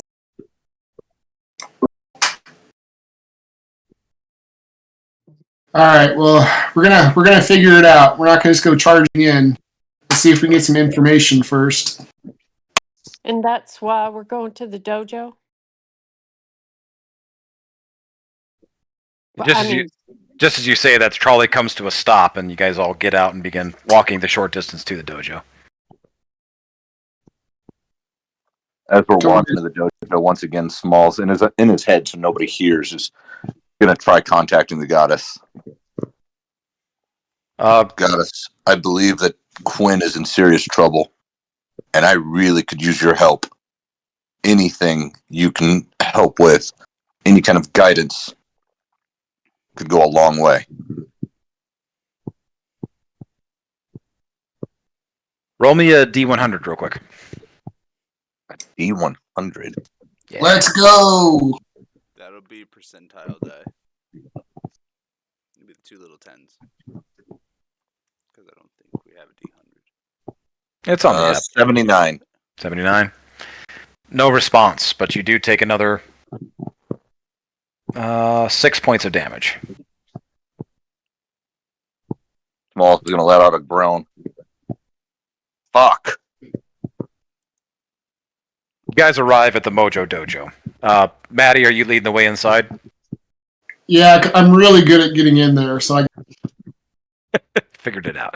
I got this down now. figured it out. You guys go in. You were here just the day. Because several of you were here the day prior. Mornrow, Smalls, Maddie, and Quinn. You were all here, right?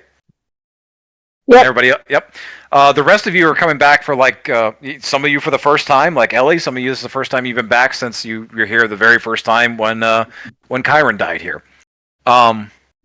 Malin and Drew, Argus as well. I would say that you guys, as you guys enter, one of the first things that also catches your attention is that there is where you guys had Chiron. Chiron. Burned and buried here, and he was kind of entombed, I guess you could say, here on the grounds. There's a small monument over there, a small little statue with a couple of just people there praying, and they're offering little bits here and little offerings and things of thanks over there. And there's a statue over here of this roughly carved centaur that's holding up a hand, and there's a little etching there on the side that says the Healing Horseman.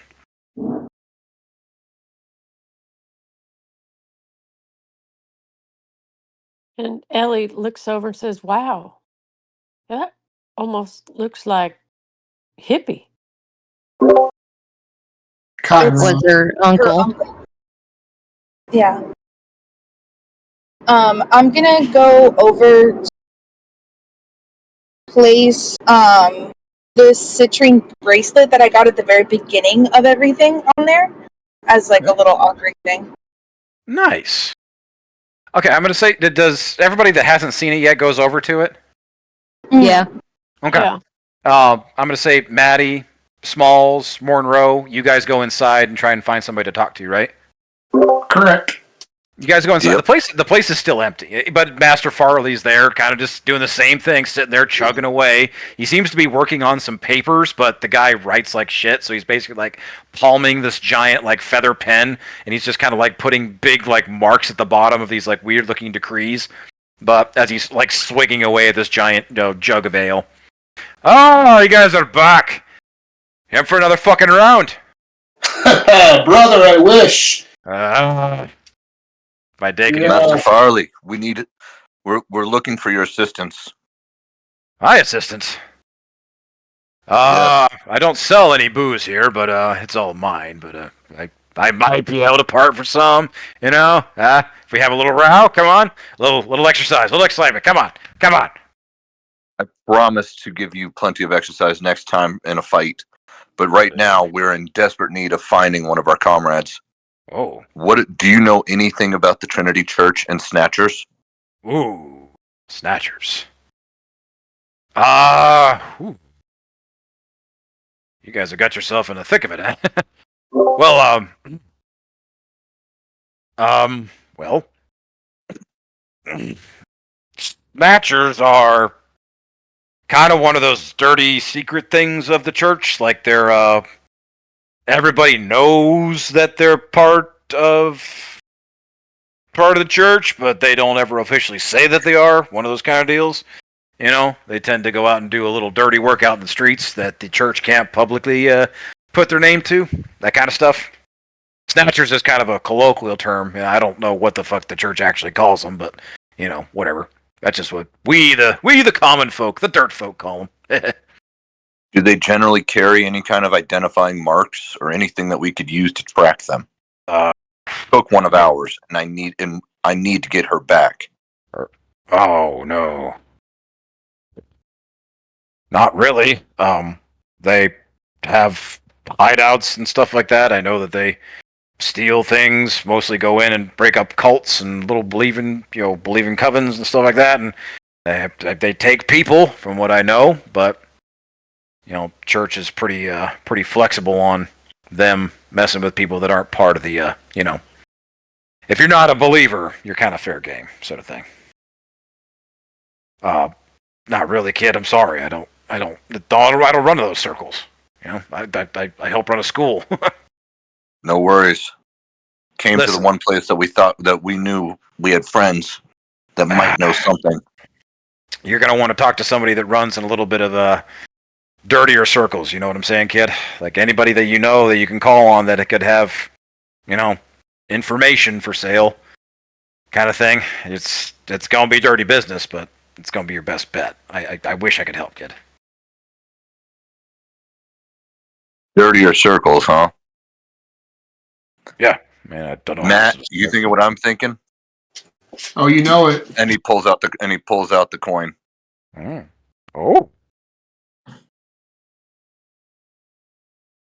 Are you guys wanting to try to do this here, or do you kind of like want to leave and come up with a plan and go somewhere else?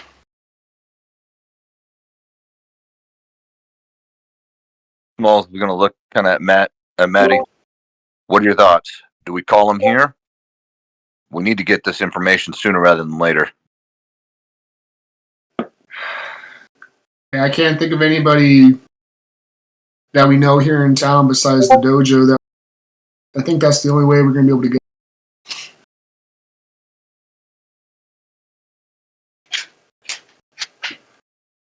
Do you want to ask the rest of the group before we just do it?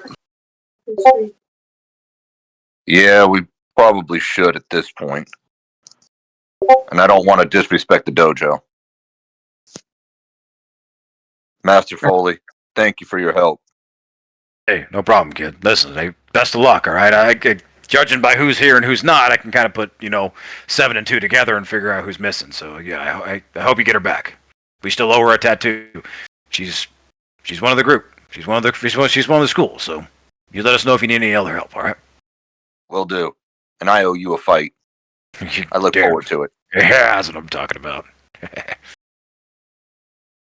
I'm I'm also gonna gonna turn around and go Master back. Foley a kind of a quick nod, and then look to Maddie to walk out so we can go talk to the group. Okay. The rest of you, though, you walk over and it's like you guys come across, like, this is Drew, Argus, Malin, and Ellie. You guys walk over to this. Like I said, it's a roughshod, like kind of like wood carved statue of a centaur that's standing proudly. It doesn't exactly. It's not a. It's not a great representation. It's pretty rough, but at the same time, it has that pose that everybody recognized from back on the boat when you guys killed all the bugs. And Chiron raised his hand and cast some kind of spell, some kind of power of his divinity, and was able to heal so many that probably would not have survived the boat ride back to the capital. And there's the offerings here of food, some little, very, very basic like jewelry ornaments and stuff like that. Little things that people have left here just to say thanks. And there's a little epitaph there at the bottom that says, "All in thanks to the healing horseman." I'm gonna leave the sigil bracelet that I the beginning of everything. I'm gonna leave it there as an offer. Nice. And when I do, I'm gonna set it down and whisper, I'm sorry, friend. Nice. Is Ellie, Argus, Drew, you guys leaving anything? Doing anything? Yeah. Saying anything? Can I leave one of Drum's bones? I believe you have Drum's skull. I took his skull and I took a couple smaller bones. Okay.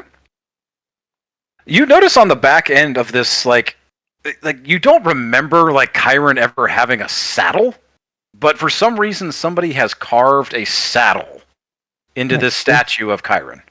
Disrespectful. Do you leave Chiron's skull? Well, I don't have that. No, I'm gonna leave a smaller bone for Drum. Sorry. For Drum? I was like, do you leave Drum's skull there? Nope. Okay. Mm. Okay.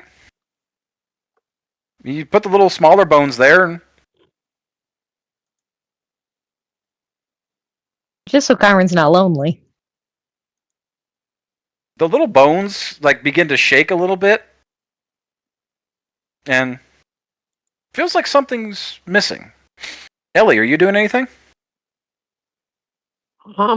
Ellie's watching the bones, and she puts down just the Ace of Hearts card just at the foot because he reminds her so much of Hippie. Well, if the bones are shaking, I'm gonna put his skull down too. As you put Let's the see skull, what happens. as you put the skull down, it's drawn actually to the saddle that's on Chiron's back. Like your hand is physically drawn to place the skull there. As you do, the skull instantly it just turns to dust, just along with the little bones. And as it begins to settle down onto the ground, then all of a sudden a gentle wind just kind of picks up nearby, and all of the bone dust, all of the fragments immediately pick up on the wind, and then settle down on top of the saddle place. And all of a sudden, the small figure shape of the most magnificently muscular little dwarf with the most magnificent set of hair and everything else, wielding a little axe and a shield, is now riding on the back of this statue of Chiron. Drew's gonna start crying. And the epitaph changes there at the bottom. It says, "In memory of the healing horseman and all the things left unsaid and undone." I am also gonna start crying. And I'm gonna pull Drew into a hug. The rest of you, Monroe, Smalls, Maddie, you guys come out of the dojo, and you also notice, like, you guys all catch this around the same time that's happening, as the Eternal Vanguard -1 is all gathered up here, -2 technically, is all gathered up here as you watch this new addition to this statue take form. Ha ha! Maddie like raises up. My man. My man. Anybody else doing or saying anything?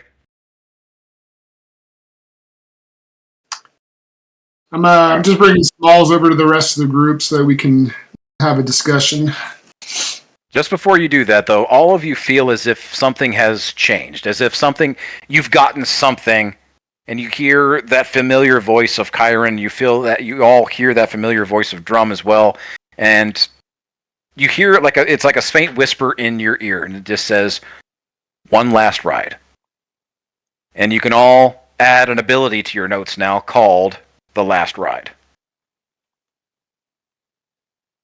What this is when a player has failed their third and final death saving throw.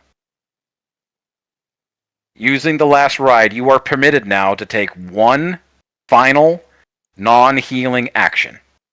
This can be a final attack, an ability, even a spell, so long as you still have it available to the player. And as long as this spell, ability, or attack as long as it does not commit to healing or absolving that character of their death that has already taken root, you can have one last ride.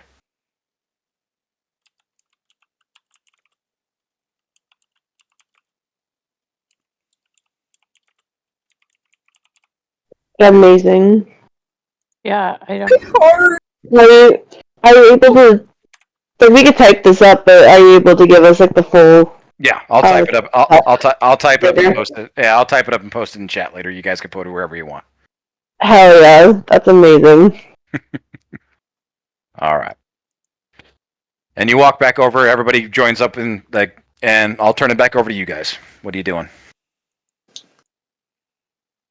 Well, doesn't look like we have much information here either.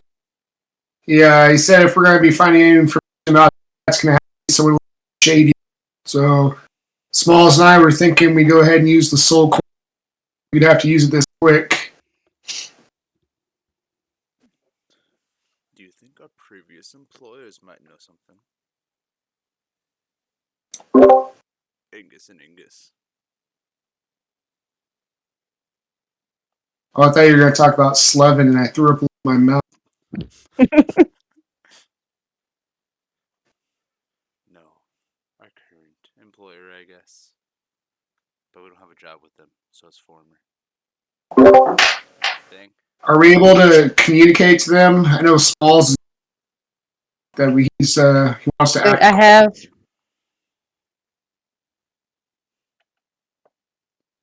I believe somebody has something.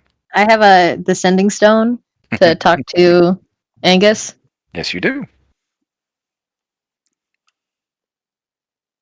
Drew, you're a lifesaver. Hey, try my You best. sent a I'm gonna hand message. it to Maddie. Can you send a message and ask? No, I gave you the stone. Do you have to be attuned to it? No, Oh, it's just okay. it's a free use. It's a free single use of the sending spell, but it can only go to Angus. All right. When Drew hands it over, I'm actually going to hand it Small. Okay. Be pretty precise on what he's asking. Okay. Smalls, what this allows you to do is it allows you to send a 25-word maximum message to somebody, and then they can send a 25-word maximum message right back in response. Okay. I guess I'll type it out to make sure I don't go over 25. Okay. While he's typing that, does anybody else anything else going on, floating around in each other's heads, ideas, thoughts? Yeah. I have a question. So Quinn's rabbit, is that just like an animal or is that a familiar? You got the impression that is a familiar. Okay. So, like, locate animals or plants wouldn't work? I don't believe so. If a familiar, Okay. a familiar is not considered an animal. It's usually like a celestial, a fae, a fiend. It could be anything like that, but it's generally Okay. not an actual animal. Didn't think so. I think hers is actually considered a fae creature. I don't have a spell for that. No locate fae. That seems useful. I was going to say, yeah, that would be pretty useful in many circles. Very. You don't understand how useful it would be. It's a double entendre. Is it just one message one way and one message back, and then it ends, or Yeah, can there then be like texting back and forth? Nope, it's one message there, one message back. The stone only allows you to send one message per long rest, I believe. Hmm. Yeah, the Yeah. spell's limited to send one response per spell slot, so every charge is only one use. Yeah, but the item is only one use, and then it recharges on a long rest. Hmm.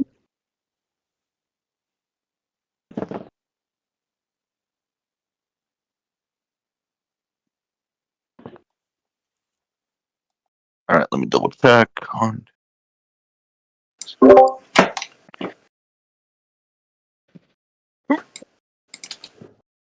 22 words. Perfect. Okay. All right. So, message states, Quinn taken by Snatchers. Do you or anyone you know have information on them? If yes, tell me where to meet you. Okay. All right. With that, we are at just about 8:30 my time. We're going to go ahead and take our first break. Let's take 10 minutes for everybody. Use the restroom, refill your drinks. I'm going to type out this message.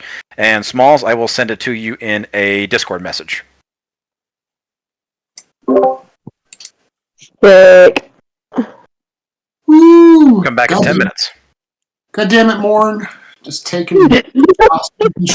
Everyone looked at you. I know everyone, even the 30 people, it was like the group and the 30, just like, hey! Yeah, everybody's mad at you now. That's why I left. I took over the tab. The 300 that I should have just bought a stupid uniform for. I wanted this plan to work. I still had to pay 300 to be like, here you go. This is what I would have paid, and bypassed all of the shenanigans.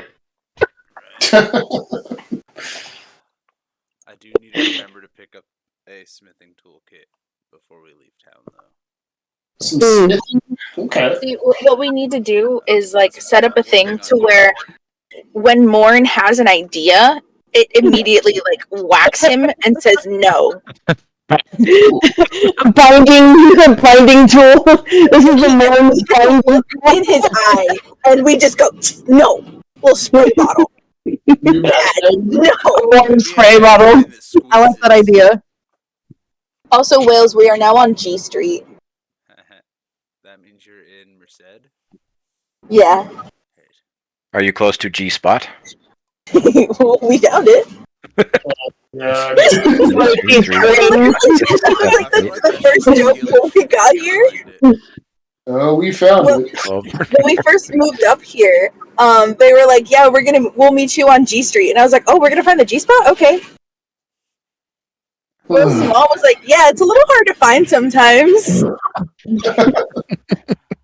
It's a little on the nose, wouldn't you agree? It's a little Well, that's not where it is. on the spot. All right. Where's Smalls? I'll be right back. I need to acquire more coffee. There's also coffee ready.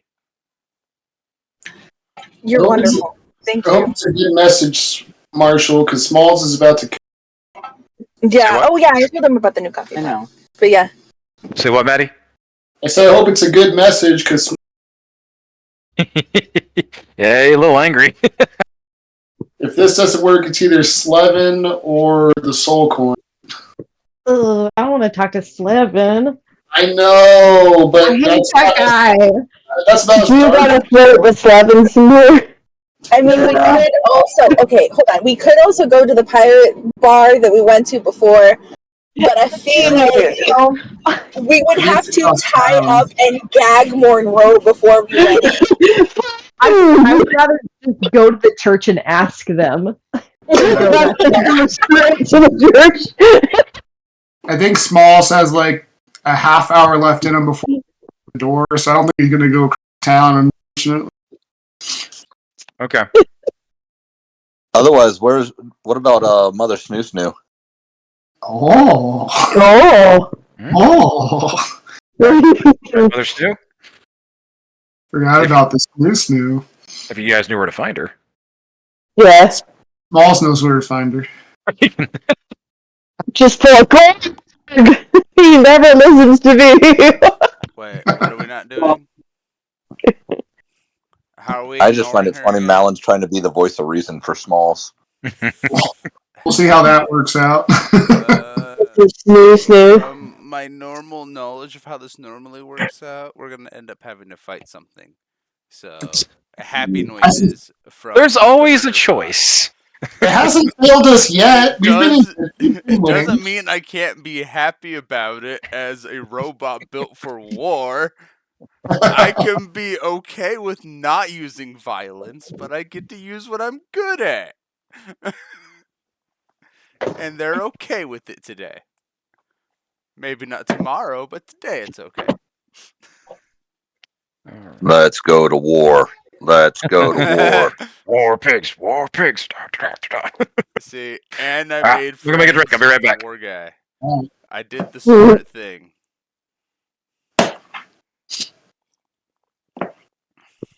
Let's see. But yeah, no, I need Smith's tools so I can switch between our Guardian mode and Infiltrator mode.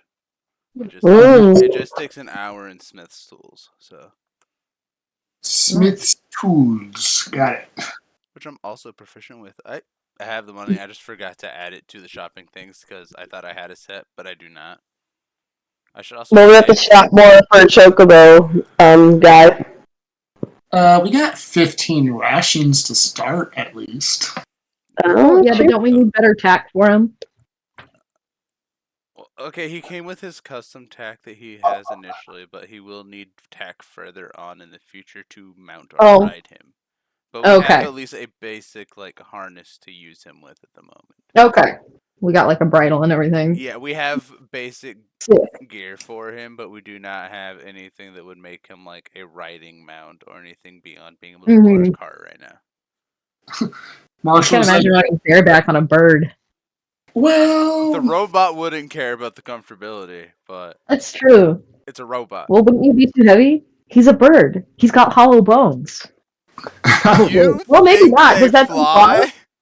Well, an ostrich doesn't fly. It's not like their bones are super solid.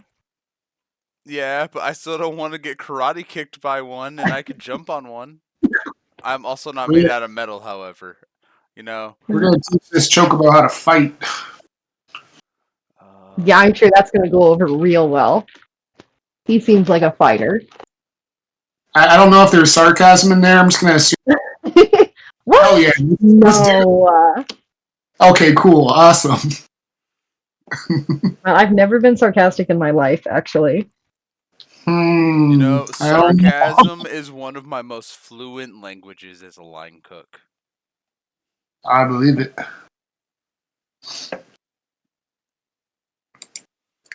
Also, so Allie's being sarcastic, right? Close enough. I would have been offended. I would have made your food take 5 minutes longer. See, waitresses don't understand the quantity of power you have when you get irritated with them. It's like the expediency of which I make your food changes whether or not you get good tip. That is 100% true. Be nice to your cooks. I don't understand why people get mad at waitstaff when the food takes too long. Yeah, because then they're rude to the cooks that then make it take even longer. Yeah, because now the cooks get angry. I understand it's not the waitress's fault. They're just special. I just pretend they all have autism, and I don't get as mad at them. The waitstaff or the customers? Everyone. I hate a customer. I hate to be a customer. It's terrible. Like, especially if they're like, I don't want onions, I don't want tomatoes, I don't want the mayo. I'm like, you don't want any of the sandwich. You want turkey and bacon.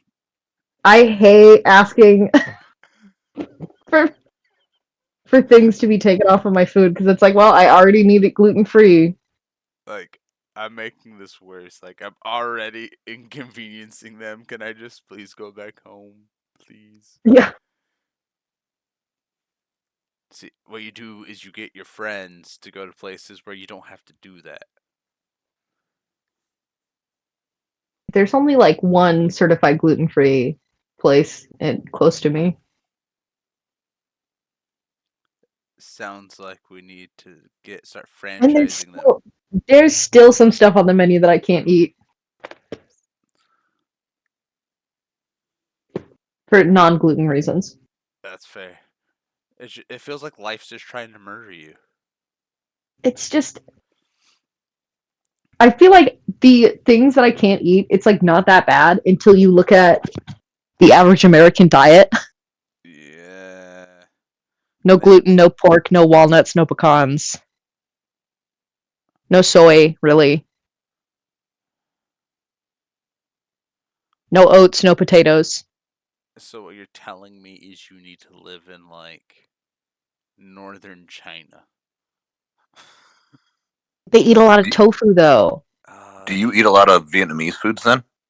Yeah, I do. Yeah. I heard. I went the wrong way.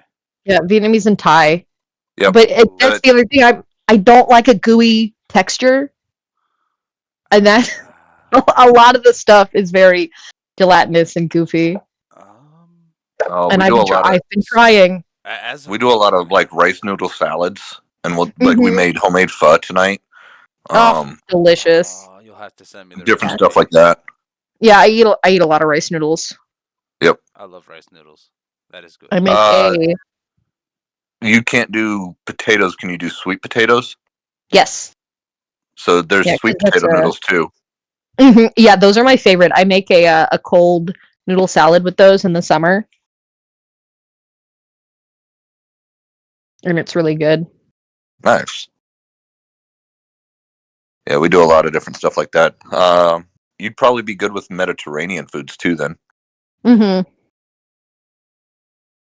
Yeah, we don't have a typical diet in our house, not because we have restrictions, but Laura and I just no, we don't do American foods. Yeah.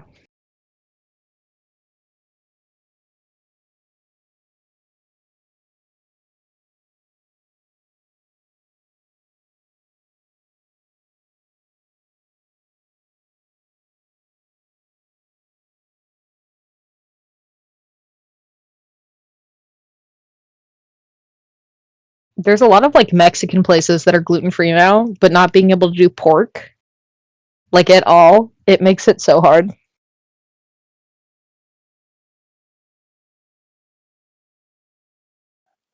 Yeah. Because everybody cooks with lard. Yeah. As they should. Taste the best, but it tastes amazing. All right. We're right at 8:40. Is everybody back? Yep. Ellie, Argus, Drew. No, Lindsay's here. Sorry, no. I'm definitely not. Well, you know, you're not here, like, you know, mentally most times. It's fine. I'm working on it. Is 2.5 hours. Don't say that. I'm supposed to be there. Are you still 2 hours away? 2 hours? I'm like an hour.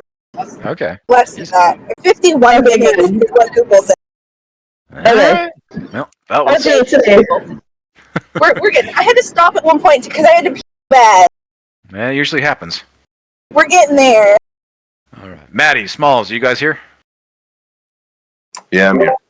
All right. Smalls, I sent you the message, so we can pick up right there. Yeah, you can go ahead and relay that to the group. We'll jump right back in. So Smalls is going to look at the group. Got a response. Argus stated, Snatcher's bad news. know of several warehouses they used to use, don't know if still active. Can make a map, come to the warehouse. What are we waiting for? Let's go. To the warehouse. On the road again. Okay, so you guys jump on the trolley. You're headed to Argus's warehouse. Yes. Angus's warehouse. Yes. All right, yeah, Angus's warehouse. I'm gonna do that 1,000 more times. Thank you for correcting me. I am aware. I would love my own warehouse, but I understand it is not my warehouse. Wales, you just had to make it complicated for everybody. All right, everybody, just like real quick, make a mental note. You're gonna need to retract 2 gold each for yourself, and you're gonna need to retract. Somebody needs to take 5 gold off for each trip that you guys are taking the bird with you too. So, are you guys naming him Quark, or are you guys gonna come up with something else? Something else. Something else. Okay, so I'm just going to refer to him as the bird for right now because, yes, you are still traveling with your new feathery companion. And he fills up a trolley pretty good. This is horse shit, but twice? So Yep. 10 gold? Okay, I got him for this one. You guys are having you take the trolley to the Mojo Dojo. Now you're taking another one across town to the warehouse. So, all right. It takes another hour to get from the Sylvaden district over to our Angus's warehouse, and you guys are walking there. Smalls, I need you to take another. This time it is 14 points of damage.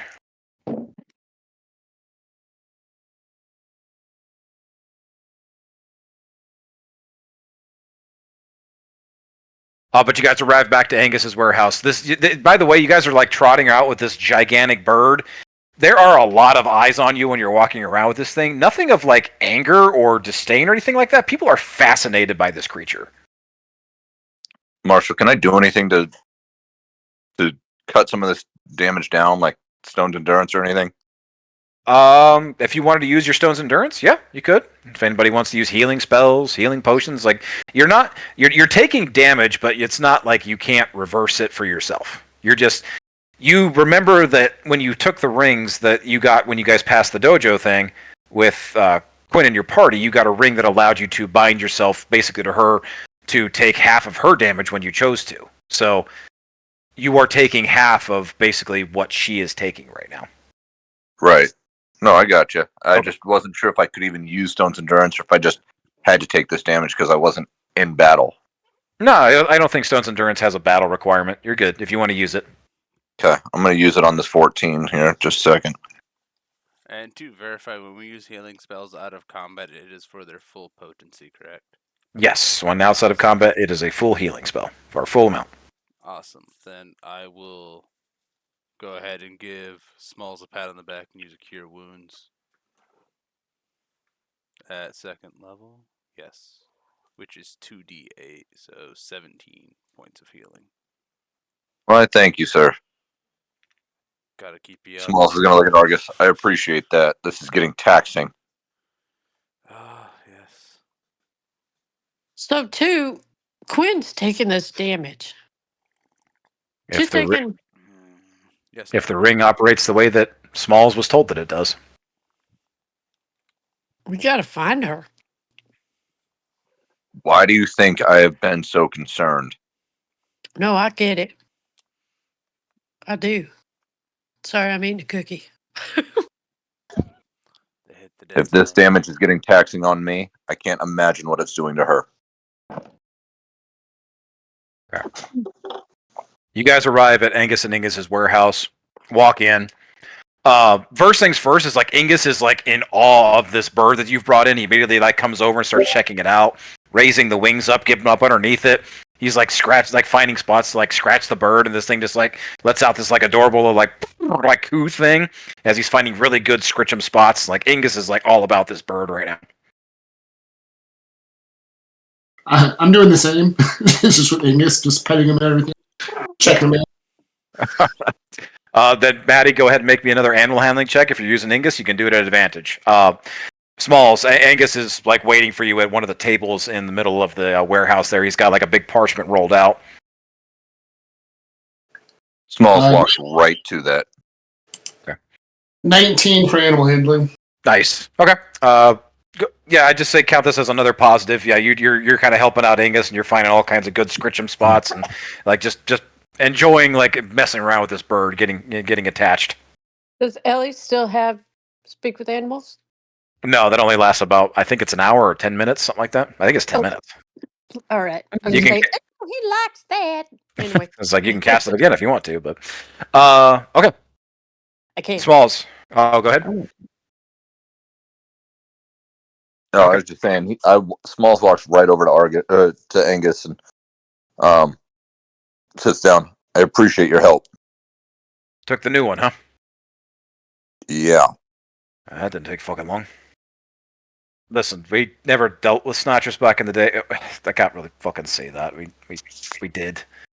I don't know. Look, I know of 4 warehouses. Okay, they got one in each district. There's one here, and you kind of like, and there's another one that I know of that's also here in the Opus district, but I'm 99% sure that they're not going to use that one. Mainly because I think it burnt down a couple of years ago, so why the fuck would they do that? So you got 3 options here, okay? There's and he points to these locations. There's one basically in each district. There's one here in the Opus district, not too far from where you guys are. There's another one in the Sylvaden district where you were, and then there's another one back in the Mars district. I don't know if they're still active. I couldn't fucking tell you, kid. It's been like 20 fucking years or more since I dealt with them. So this is just what I know. I know that I appreciate your help. I know they move around a lot. They tend to, when they grab somebody, though, they tend to not go too far because they don't want to be out in the public. And they open like that. But like I said, I can tell you this one right now. If you guys were in, where did they grab her from? They grabbed her from the circus. Step in time. You guys go to the weirdest fucking places, fucking carnies. And anyways, if they went there, then like I said, this one here in the Sylvaden district, that would be the closest one. But it doesn't really make a lot of sense because it has to go through basically from the Step in Time Circus to where I know this warehouse is. They'd pass through half a dozen checkpoints at least. I mean, Sylvaden district is the most heavily guarded one out there. Every fucking rich dick over there has got their own little private army of mercenaries and bodyguards, and I don't know. It wouldn't make a lot of sense for them to travel all the way across to the other side of the district where I know this warehouse is. So it's the best bet that I got, kid. I wish I could tell you more. No worries. I appreciate your help. Can I have your map? Oh, yeah, take it. So what do you Smalls think, gonna- Smalls? Well, even if they aren't at that warehouse yet, that's probably where they're headed. Well, They'll probably move her at night when nobody's awake and nobody's out. you're the one that's having a agency on this. Do you think we need to split up or together?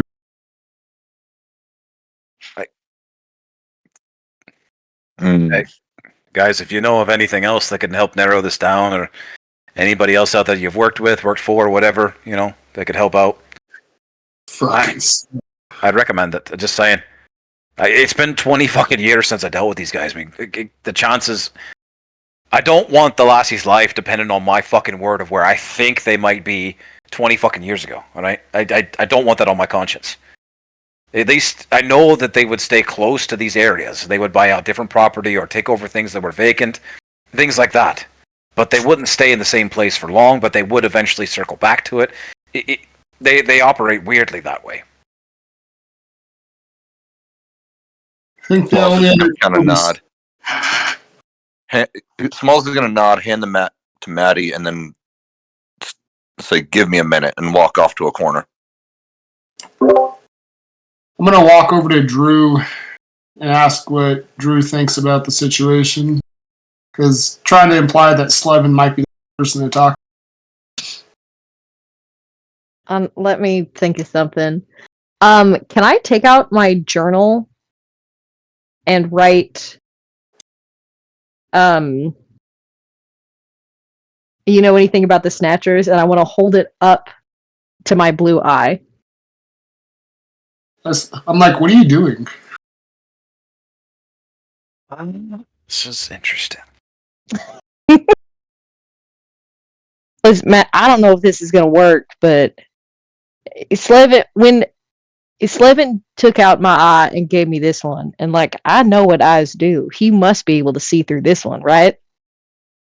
Holy shit. That's weird, but I hope it works. I'm kind of fucked up that he's spying on us all the time, but I didn't know what was going on. You hold the journal up. You have that. Okay. You hold the journal up, and the way that this is described is going to be a little weird, but you have the sensation that something wants to say something. Something wants to talk, but it's missing something. It's missing a component. Well, whenever Can I roll something to see if I could guess what that is? Do you still have your use of Speak with the Dead? Yeah. Something is telling you to cast Speak with the Dead, but to cast it on your own eye. Wait, shit. Do I have it? When did I use it last?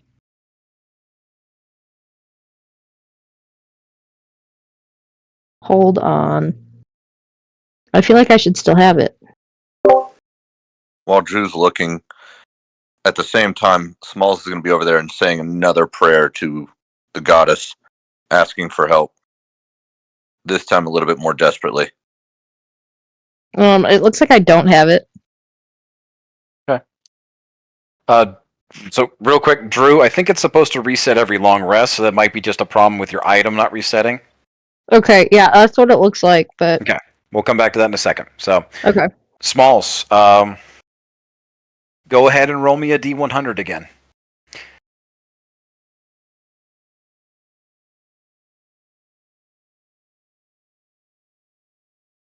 Yeah, definitely no good.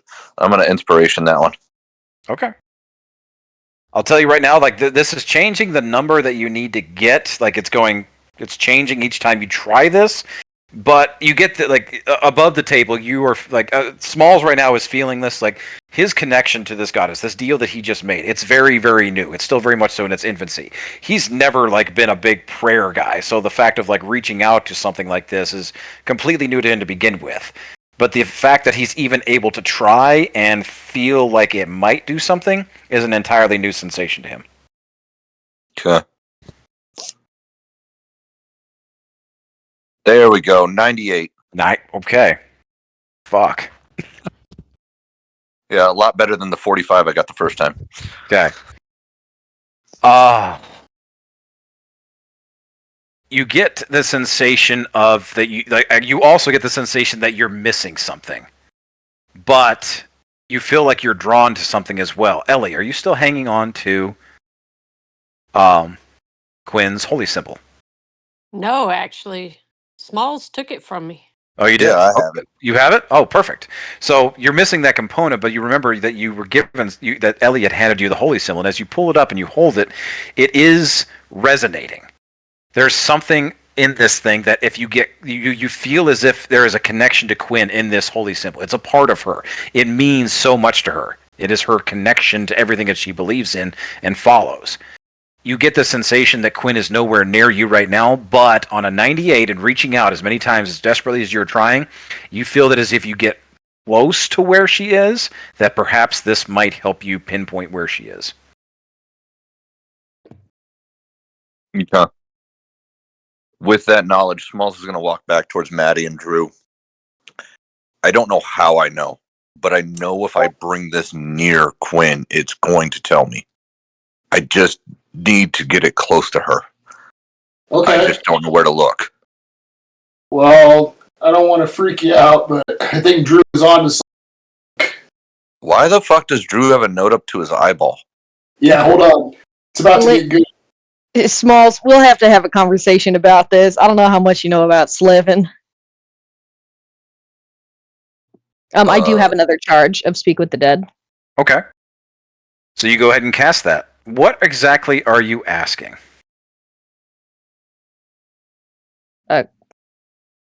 Quinn got taken by snatchers. Do you know anything that can help?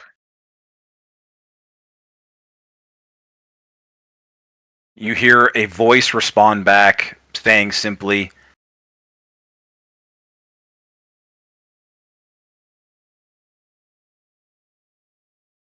It's not Slevin's voice.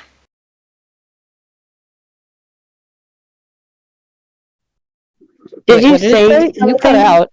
Oh, I cut. Damn it! It's this long, like ghostly, raspy no.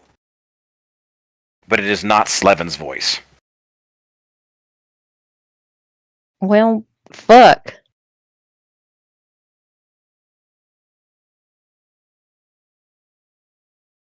I think we're down to one last option.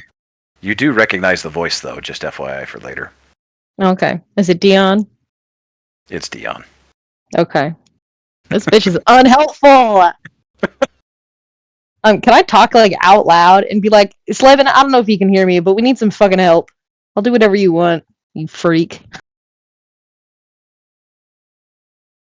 No immediate response, but what'd you say there, Small? Smalls is going to look at the rest of the group. I think we're down to our last option, and he's going to pull out the coin. Okay. Any objections?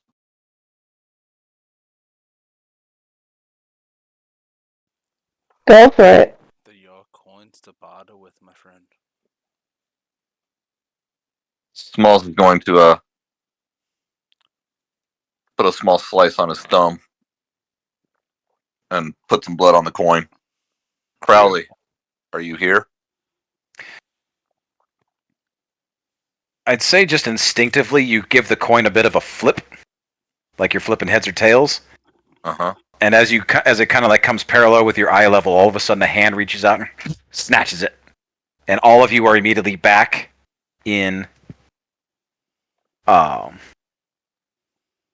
Shit, I forgot what I called it.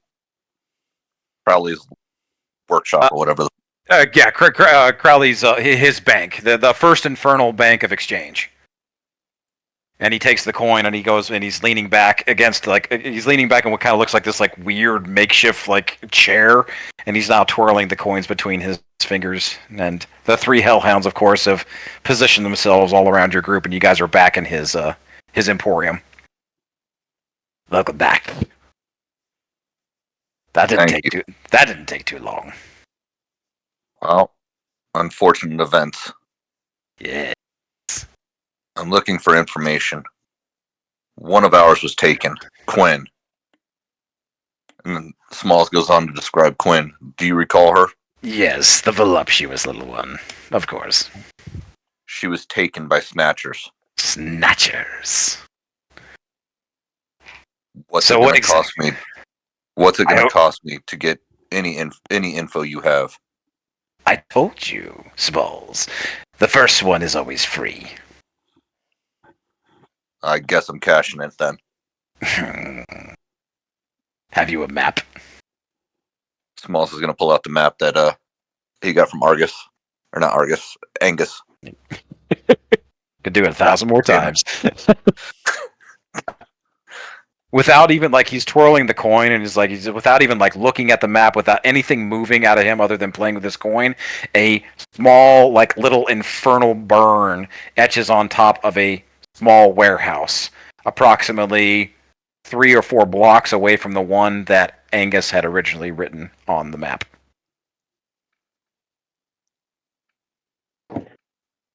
Appreciate it, Crowley. Of course. As I said, first one's always free.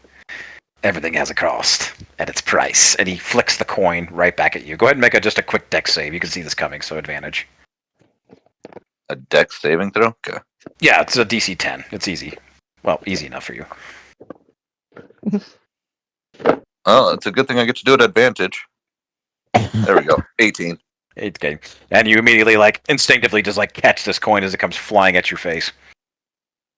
No cost. Pleasure doing business. I do hope you make it in time.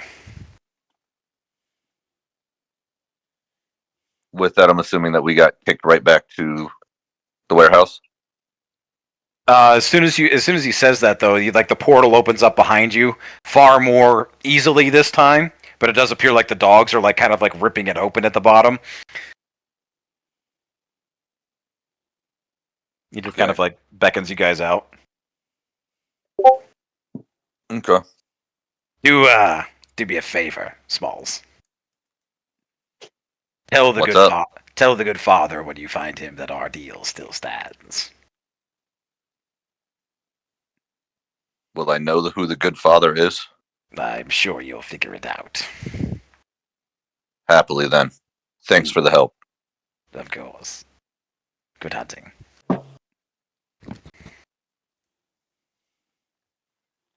So with that, Smalls is going to look at the rest of the group. Are we going? I'm going. And he starts walking towards the door. Let's go. Yeah. Okay. Is everybody going? Nobody staying behind? Nope. Okay. Going. Are you guys? Are, Should we leave the bird? I was gonna say, you guys gonna Yeah. take the bird? Wait, the bird was No. allowed in? And we left Angus to look after the Dogs birds didn't since eat he just really liked it. It's a really big turkey bone. That's a big bird. Them Okay. hungry dogs. Are you guys asking Angus to take care of the bird in your guys' absence? Yeah. Just above the table, you might want to leave those 15 rations you initially got. Just saying. Yeah. Be good to your partner. All right. You always leave the babysitter with food. Always. Exactly. Always. Except All for- right. I'm going to swallow You that. guys drop the bird off. You leave the rations. And you guys immediately start dashing out. Smalls, I want you to go ahead and take. This is going to be another 6 points of damage. Go lay down. No. Sorry, I didn't know myself. All right.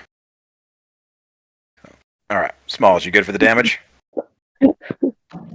Yep. All right. You guys hop on the trolley, pay another gold coin, and you are running across town now back to the Sylvaden district. Smalls, as you're kind of looking at the map here, you're realizing that, yeah, this warehouse that Angus had pointed out is, approximately the other side of the Sylvaden district from where the Steppentheim Sturkis is. Steppentheim's located kind of in the northeast far corner of the district, kind of away from all the wealthy homes. This warehouse sits kind of like down in the southwest corner. And then it's a few blocks over from the ones that Angus had marked over, but this one is, interestingly enough, closer to the more. You know what? As you're studying this, I want to see if you put this together. Go ahead and roll me. I guess this would be investigation. It's going to be a hard roll for you. It's going to be 15.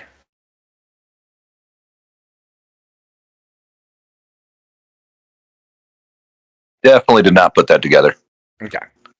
No, you know the location of this thing. You haven't spent a lot of time in the Sylvaden district, but you're confident in your abilities to get there and get there quickly enough. But you don't put anything else together.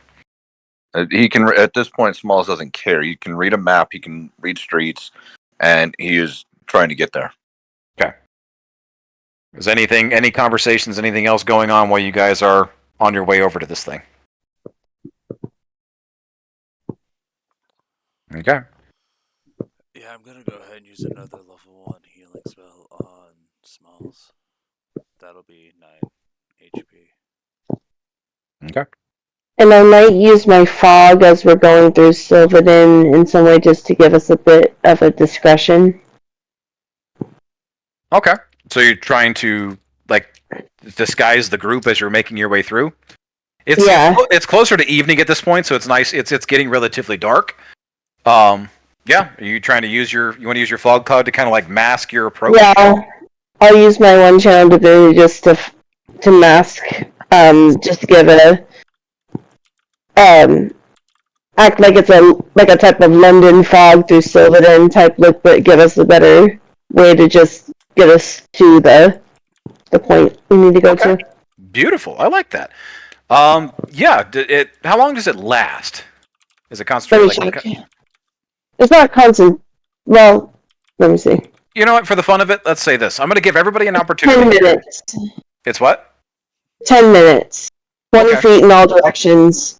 Okay. I'm going to give everybody a chance here to make a stealth check at advantage because you guys are using Mornrow's fog to kind of hide your guys' approach. I'm going to say you use this when you kind of get closer and you're kind of scoping out the warehouse to get into position. Okay, perfect. Do you want me to go downstairs? It's up to you. Did you say everyone rolls? Yes, Hey, everyone rolls Can we do stealth. it now? Stealth at yeah. Go ahead and roll me stealth at advantage. This is going to be a group stealth check. So 1, 2, 3, 4, 5, 6, 7. At least 4 of you need to pass in order to get the group stealth check. And the DC is going to be using the. I'm going to set it at 12. Honestly, you guys are approaching at night, getting into position. DC 12, rolling at advantage. Stealth. Thank you. Ellie got a 13. Thank 13. And you said at advantage, right?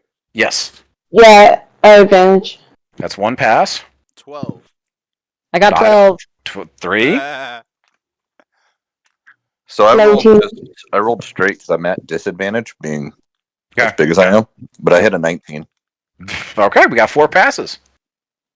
I'm pretty sure Maddie could pass relatively easily. So 27. and Monroe, Yeah, they both passed too. stealthy lads. We're just kind of all around Malin, hiding Malin. Okay. The You guys are closest able to- one. There you go. You guys approach the warehouse. Nobody really takes notice of your approach. You don't hear anything, nothing out of the ordinary. There's people walking by, people out for like evening walks. It's like this is different than the Opus district. This is Sylvaden district. This is lots of gardens and grand houses. It's the richer side of town. So there's folks out and about, but not a whole lot of like working class or anything like that. But there's no bells going off. There's no sound of labor going on. You guys, this was a pretty damn smart move, is approaching somewhat quietly. You guys get into position at the warehouse that Crowley pointed out to you guys. And Smalls, you can feel Quinn's holy symbol vibrating in your pocket, like you are getting closer. You get the impression that she is somewhere inside this place. But the warehouse is relatively unassuming. Just looks like a normal storehouse. It's got some big iron bars on the windows, double set of front doors. There's no guard posted out front that you can see. But with that, no, the street is yours. It's just looks like a relatively upper scale warehouse storage place, someplace that they might be, who knows what they keep in here. Looks relatively unassuming though. Smalls was going to look at Morn. Hey, you're a sneaky one. Want to take a quick look and let us know what we're facing? Lift me up over the ledge there, and I'll stealth for you, absolutely. And I'm gonna try and stealth and look through a window. Okay. Do you want to use your previous one, or do you want to try a different stealth? I rolled a 19. Okay. I'll give you an opportunity to roll better if you want to try, or you can try and keep that 19. Note of curiosity: would your fog still be up, or would it finally have dissipated more? I'd say you use that on your approach, so it would have dissipated. Yeah, I would have said it would be long. Got you guys into position. So are the doors to the warehouse closed up? I mean, this is like a closed warehouse. Sorry, above the table. Yep, it appears to be. Okay. I'm gonna send Quad. Can I actually, instead of, well, okay, I'll leave this up to you. It's either I can leave the stuff, or do I need to roll if I want to do like a divine sense and get an idea of the surroundings while I'm looking in? Yeah. So would I have to do both? You would need to roll a different stealth, and then I'll let you use your divine sense. That's no big deal. Okay, I'll do that. Okay. Hey, before Smalls would have sent Monroe over there, I've got that bauble of message, so that way we can talk to him. Oh. I don't know exactly how to use that, but You could give that to Monroe. I believe that allows you to send messages, right? yeah, within Is it 500 a flash feet radius. Yeah. It's like a one-way little radio, I think. Yeah. Okay. So I'm gonna give that to. We'll use a charge on that. Okay. And give that to. I got a 21. Nice. A little better on the stealth. Yeah, you handily make your way over to the warehouse. You're kind of hiding behind some boxes and whatever. You get next to the windows. You can get close to the door if you wanted to. And you have the bauble of message. You can add that to your inventory when you get a chance. But it allows you to use the message cantrip. Sorry. Okay. And I have that ready, and will relay what I feel and see to the group with my divine sense and what I see. Divine sense, strangely enough, you're not picking up anything. Nothing Nothing. celestial, nothing infernal. No.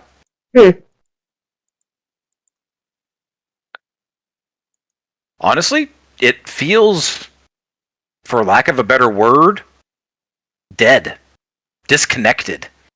You feel nothing when you reach out to try and connect it to some kind of body of being. Like I said, no celestial, no fiend, nothing. Which is odd because it always feels something. Yeah. Do I really like say that? Like, hey, smells.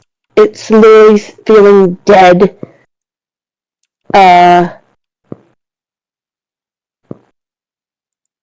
Should we take that literally? Like, does anyone have like a dead sense or something? Can I reply to her to Morn? Or is it just a one-way message? I think it's just a one-way message. I think message is just one way unless you have it to give it back.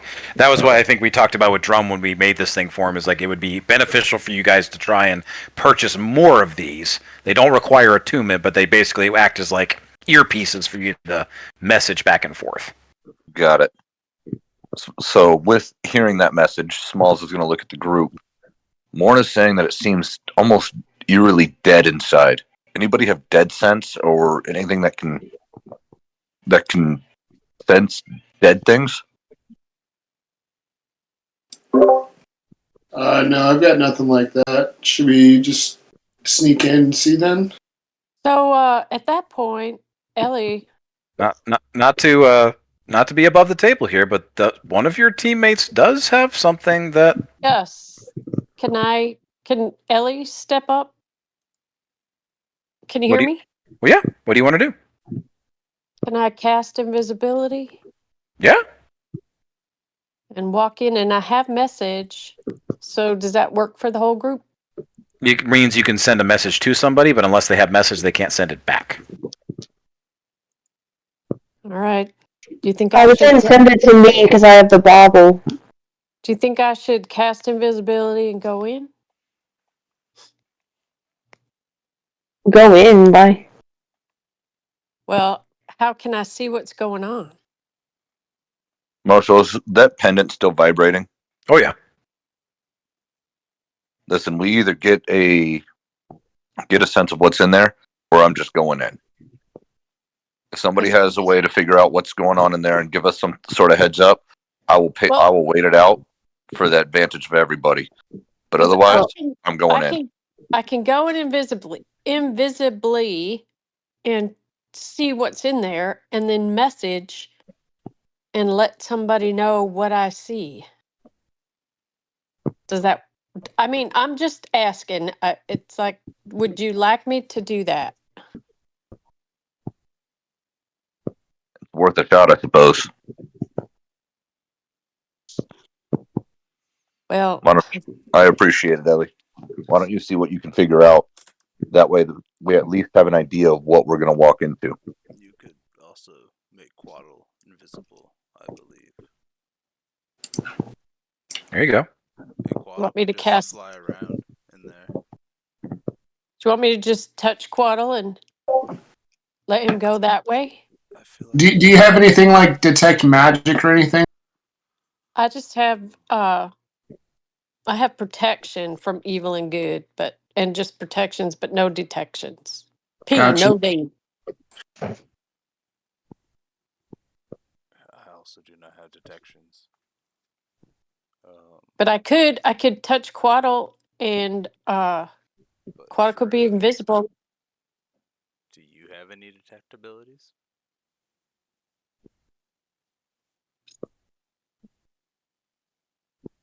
Who are you talking to? Drew.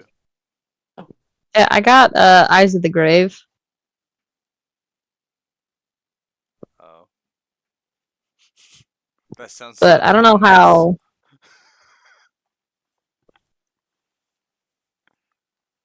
Well, I mean, like at the least one of idea my eyes is dead, but I don't know how useful it's going to be in this current situation. Because I know any location of the undead within 50 feet, but they can't be behind total cover and not protected from magic. So what does that mean specifically, like total cover? Like if they're inside a building and I'm outside, I couldn't. Yeah, you have to be able to basically see them. Okay. Yeah, you would have to be in the room. However, that means we can make you invisible and you could walk in there. That's true. I got 3 charges of that. Because I couldn't make. Or we send Waddle, or we send in Waddle, let him fly through quickly, and report back. Doesn't he have to report back? I can tell you at light speed. That's Yeah. my Yeah. eyes. I think we should do I that. think Drew going in using that is the best bet. So Are you I willing think to we send use him in, water Argus? first. who do I need to touch? Touch Waddle. The bud. The schnug. Okay, so Ellie walks over and just strokes Quaddle's head, and Quaddle disappears.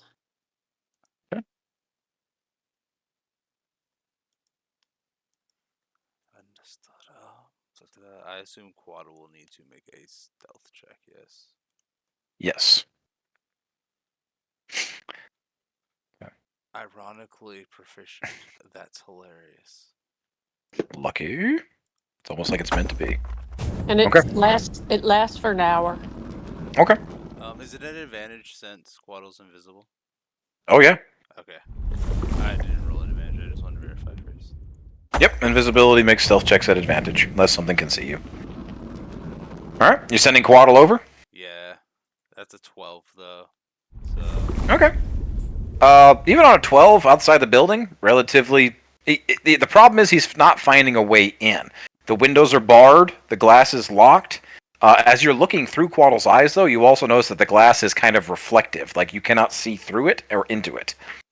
You go over and you try does Quaddle try the door? I'm assuming like Jimmy's the handle or whatever, and it is locked as well. So somebody's gonna need to find a way in, or pick a lock or do something, or kick the door in. Up to you I guys. can pick a lock if I need to. Do we want the front door or do we want the side? What do you guys think? Well, we would have to send Waddle over to Morn because Morn wouldn't know what we were doing. that is true. Sure. For the sake of expediency, Morn is like you're kind of seeing all this. Like I would say that you saw. I would have climbed down or something. Yeah, from your vantage point, I would say that you saw Ellie put invisibility on Quaddle. Quaddle kind of flew over. You kind of make out the apparition of it, kind of like playing with windows and doors. And I'd say you put 2 and 2 together on what's going on here. Okay. In that case, Does that mean You want to like try and, open the window? door. yeah, do you want to try and pick the lock, or what do you want to do? Quaddle's Morn, why don't you try picking the front door? That way we can all get in through the front Alright. if need be. Okay. And I come back down and I'll pick the lock. Okay. I have a Roll plan me- if that doesn't work. Trying to remember. I think sleight of hand is how we pick locks in D&D, I or think is it it? is. I am Mhm. 90% sure it's sleight of hand. For the sake of expediency, use sleight of hand. I'm going to put the DC on this door though at about 15. It's a pretty sturdy door, and it's not meant to be fucked with too It much. also might be a thieves' tools check. But I'm Yeah. I sure have it's sleight of these hand. tools, but it's not telling me what to press on it. I want to say it's like pro-efficiency plus your intelligence, but that doesn't make a lot of sense for certain things. So I'm going to say use sleight of hand, whatever your sleight of hand is, and you can add thieves to a proficiency. Since you have that, add a +3 to whatever you roll. I'm also proficient in sleight of hand, so can I give her the help action? Not from your distance. You're on the other side of the street. So it's 12 plus 3 would be 15. 15, right on the dot. Nice. Yeah, you tumble around with it for just a couple of seconds and hit the tumbler and pops right open.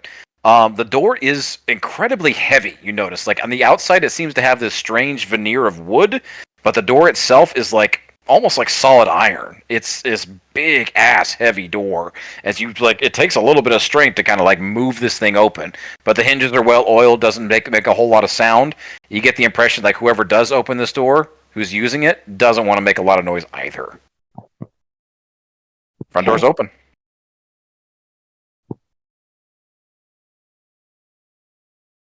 Quaddle squeezes through real quick. Okay. Tries to get up near the rafters. Okay. That way, less noticeable from like most people just looking around. All right. Quaddle enters this place, and on the 12 stealth, slowly makes her way around. But it's less like a warehouse in here, not like traditionally like Angus and Angus is set up. It's almost like a weird kind of, I guess you could say almost like a church on the inside. Through Quaddle's eyes, you're seeing a bunch of weird religious motifs. You see the 8-pointed star of the Trinity Church, but it's like drawn in like coal dust and like coal dust and like it's like it's all hand painted. Further in, there's like some that are like etched in like it appears to be like red paint, maybe even blood. It's odd. There's these strange skull symbols that are like on top of a giant iron eye, like the letter I capitalized. There are strange symbols on the floor. Like Quaddle's not a like you're seeing this through her eyes. And what languages does Argus speak? Common and infernal. Yeah, nothing. You're not picking up anything in infernals and nothing in common. But there's weird things etched here. You're also noticing that there are tables splayed out with. Comprehend language then. I don't think you can do that while you're also concentrating on. Well, no, you're not concentrating on invisibility, right? Nope, that is Ellie doing that. Okay. Comprehend languages? Yep, that's 1 hour. Okay, nice. You guys comprehend languages. Oddly enough, you are picking up. The languages here are actually. Shit. It's deep speech. It is the. Shit. Crap. Can't find my notes here. No, what's the other one? The other Sylvan? S one. Not Sylvan. Sorry, thank you. Sylvan. Magic. Yes, the Elven language. Sylvan, deep speech, and a third one that it appears to be some kind of form of. It's not infernal, but at the same time, when you're picking this up, it is also like some kind of weird combination language, like something that might be like under infernal, like there's underdark speech. You don't know. It's something that you don't really recognize without giving time to actually look at it. It looks like you might have recognized a letter here or there or a rune here or there, but it's some kind of like weird gungledy-gook of like things combined together. But you definitely recognize traces of deep speech and traces of Sylvan. And it's some kind of bastardization of you wouldn't recognize it, but it's a prayer of some kind. You, Argus, would not know, given your your history. Yeah, given your background and history, you can't really make sense of it. But you also notice splayed out on tables, there are lots of like strange various instruments of pain. There appear to be like clippers and pullers, the tongue looseners, and there's several daggers and knives and scalpels, things splayed out. And as you go, do you send Quaddle deeper into the church? Roughly how far from the door is it? A few hundred feet. Like the warehouse itself isn't all that wide, but it does appear to be long. Like it's almost like you're walking into a church. It has a elongated design to it.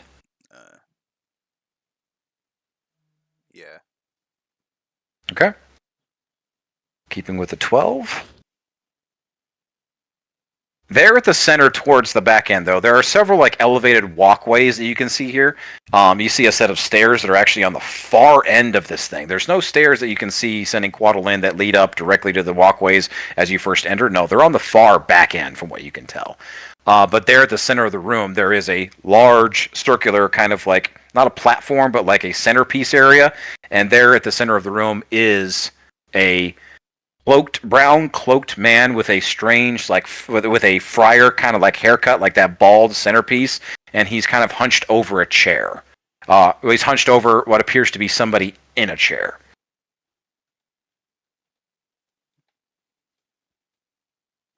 You let Quaddle go deeper? No, I'm actually going to relay that information to Smalls before I go further with Quaddle. You say you only one person? That's all I see. I say we pull Quaddle out and go in. Smalls. You take another 9 points of damage.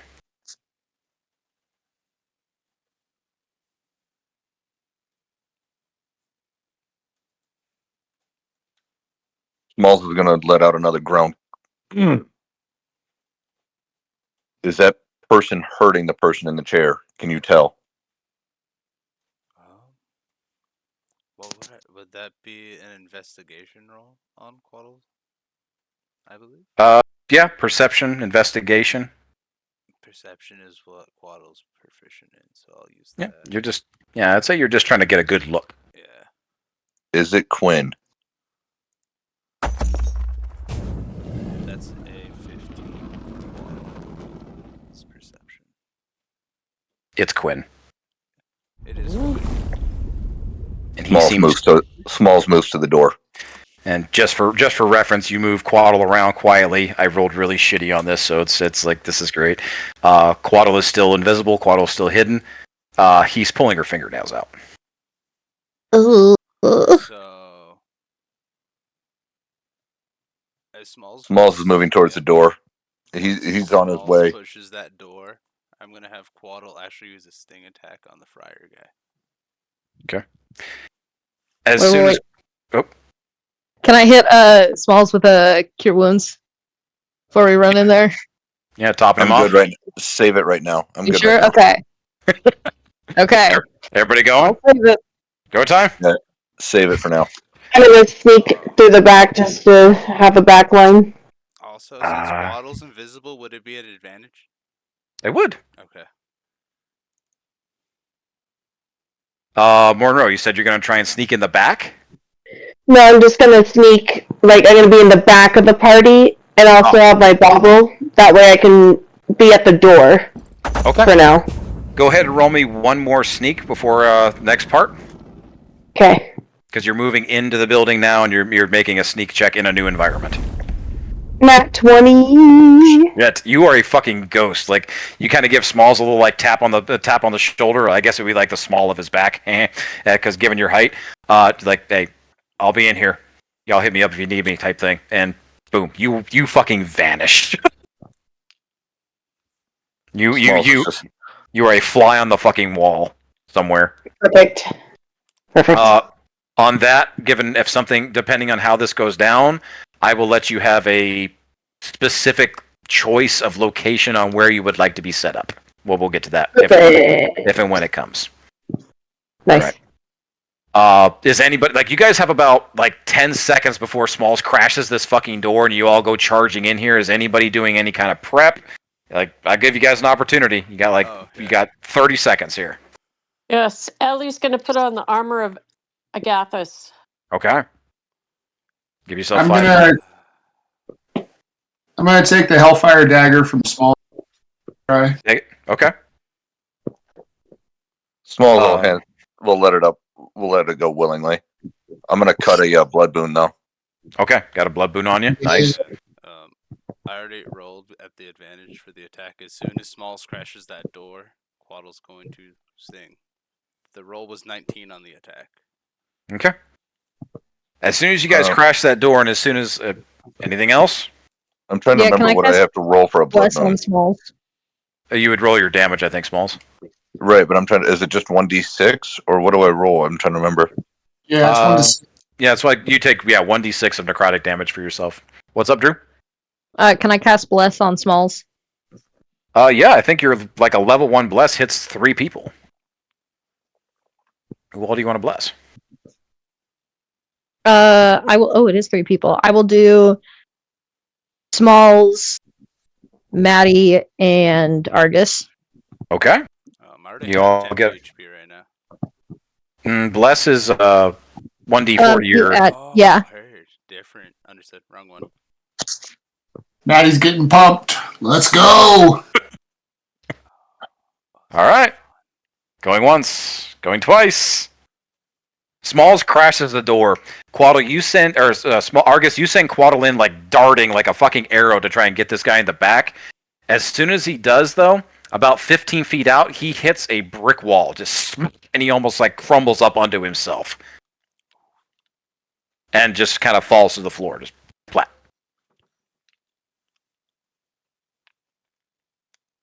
And just as you kind of enter here, I'll give you a quick second to make an Arcana check. I'm not going to do this at disadvantage. It is just real quick. Anybody that has Arcana, as you all crash in here, roll me an Arcana check if you have proficiency in it. Wah, wah. 21. Ooh. While everybody's doing that, can I use use my next round of bonus action to enter rage? You had to put yourself in rage? Yep, I used a bonus action before we went in to get a blood boon, and now we're moving in. So, wondering if I can. I would say that. rage. I would say that if this turns into combat, then that's your bonus action for the first round. I'll let you start it up early. Okay. Cool. Okay. 21 and anybody else? I only got a 10. I got a 10. Argus, you just see like you literally like see Quaddle like clumpled up on the ground. Like it literally looks like they ran into a fucking wall with their like dart out, like stinging and just like smacked into a brick wall. Ellie, you recognize this as honestly, you recognize it. You've heard of it. This is a pretty decently powered magic. It's called Wall of Force. It's an invisible shield that basically whatever is in there stays in there, and whatever is outside is not getting in. That's kind of like my, yeah, I know what that is. Yep. So I relay that to everybody. How do we get through it? The friends. The brown-robed individual turns and has the pliers in his hand still, and is clutching one of Quinn's fingernails between the pliers at the end. Sheesh. We can see it, right? Like we can see through it. Oh yeah, you guys can see him. You can hear him. You just like you now are fully aware that there is a wall of force. Ellie, which you would know is it's basically like a cone. It's like a force field that surrounds. Magic circle, yeah. Yeah. When she relays that, can I Misty step in there? Nope. I don't believe you can Misty step into a wall of force. Okay. So for the sake of this right now, I'm going to say no. We'll see. Let's see how this plays out before we get further into it. But the brown-robed individual turns and is still clutching her fingernail in these grips, in these pliers, and he is a not disheveled but a rough-looking human, friar-cut hair. He's got a brown, simple robe on. He has this kind of shield plate that is on the left side over his heart. Most of you can take a quick look here and see that he has a kind of a wicked-looking short sword on his side. He also has a whip strapped to the other side. Real quick, I will drop this in chat.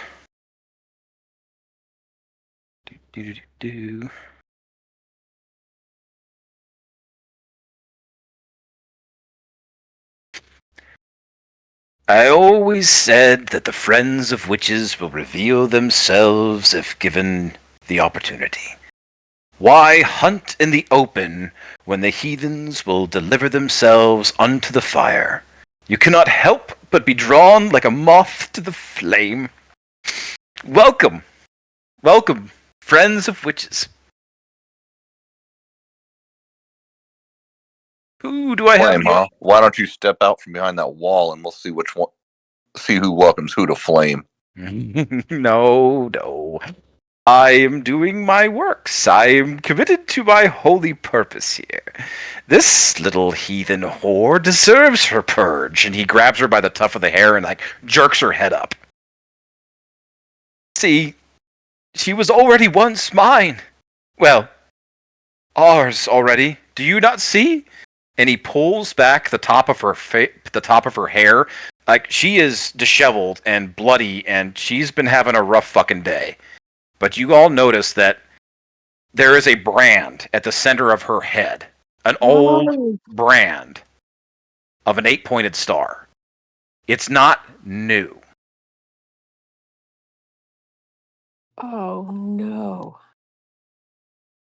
This You come here to save this? It's...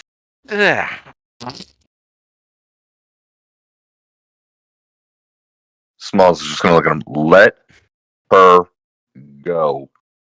The right of tranquility is a holy calling, my large friend. This witch, this freak, is an abomination. She rejects the right. She ignores our God's holy word.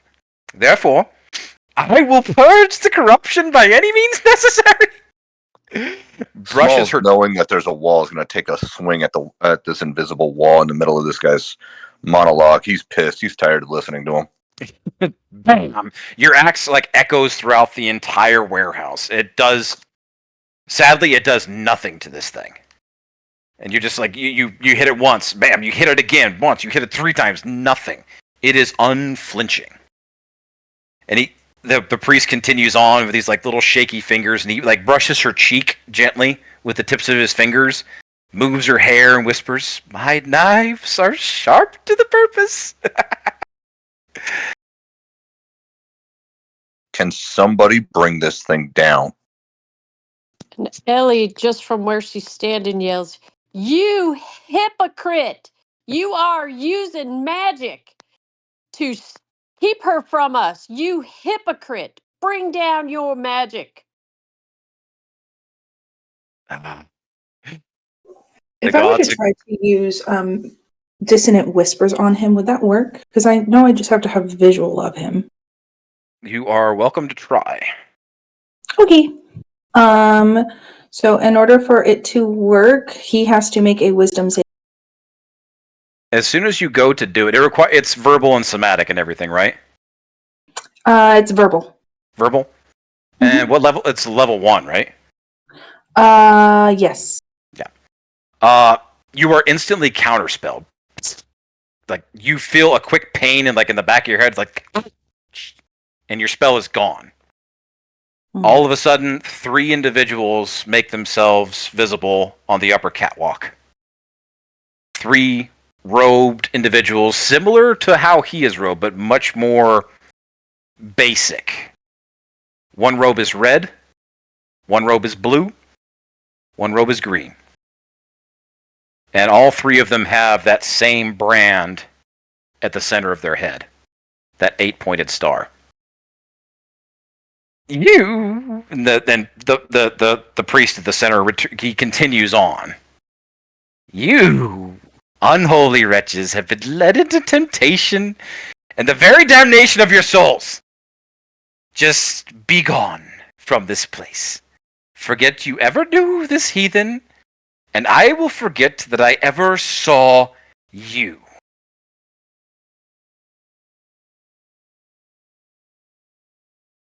The individuals up on the catwalk make their hands visible. They pull them out from their robe sleeves, and you can see their hands clearly.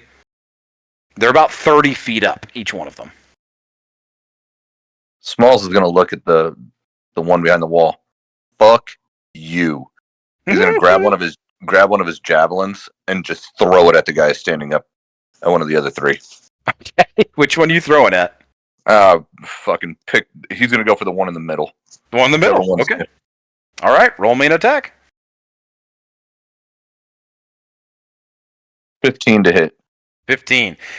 This one on a 15. Immediately the right hand of this one throws up, and then a visible shield goes up around him, and your javelin bounces off. It's similar to the magic that is surrounding the father and Quinn right now, but to a far lesser extent. And your javelin just goes sailing off into the dark. You see? This is what you get when you control these fucking animals.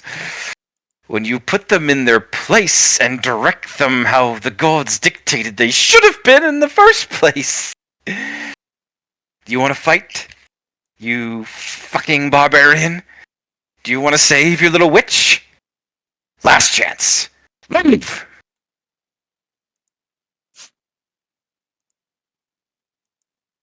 You kind of cut out there. Did he yell to leave? Yeah. Damn it. You're saying if I leave, you'll leave her alone? No, she's mine. Exactly. So fuck you. Give me Quinn back. All right. He drops the pliers and immediately like raises his hands up, and the three up on the catwalk put their hands up as well, and they begin channeling. The one in red begins channeling a big thing of fire between his hands. The one in blue has lightning cackling between his fingertips, and the one in green, standing behind the priest and Quinn up on the elevated platform, has some kind of strange. You know what? I'm not going to even describe it. Go ahead and he spouts one last time. You pollute my city with your stink. I will see you from my sight. I will kill this heathen. To murder a heathen is not murder. It is to purge the path of doom. Sacrament, holy work, Trinity will lead us to salvation. Kill them all. And roll for initiative. It's 9:40. It is. That's where we're going to stop for the night. So I'm going to cut off. Sorry. Did I cut out again? No, can I do my Eyes of the Grave before we get into a fight? Yeah, you can do a quick Eyes of the Grave. You are not picking up anything undead. Cool. Smalls rolled a 14. And then is it fire, lightning, uncertain, and then what was the third one? Fire, lightning, uncertain, then you have the priest inside of the dome with Quinn. Okay. And then Quinn is also an uncertain that we see, like, behind? Well, Quinn is inside of the dome. Like, I'll describe. Basically, you have at the center of the room in this warehouse, this church is a centerpiece. Quinn is tied to a chair. She's basically being, tortured. You have the priest that is inside of this magic circle with her that is protected by this wall of force. On the upper catwalk, basically the second level of this, think of like how a church, like a big cathedral, would have a second level.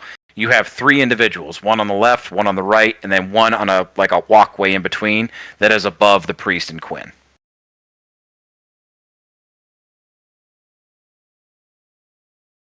Got it. They're all channeling, we'll all die until we do initiative and all that fun stuff. We're gonna roll me your initiatives, put them in chat.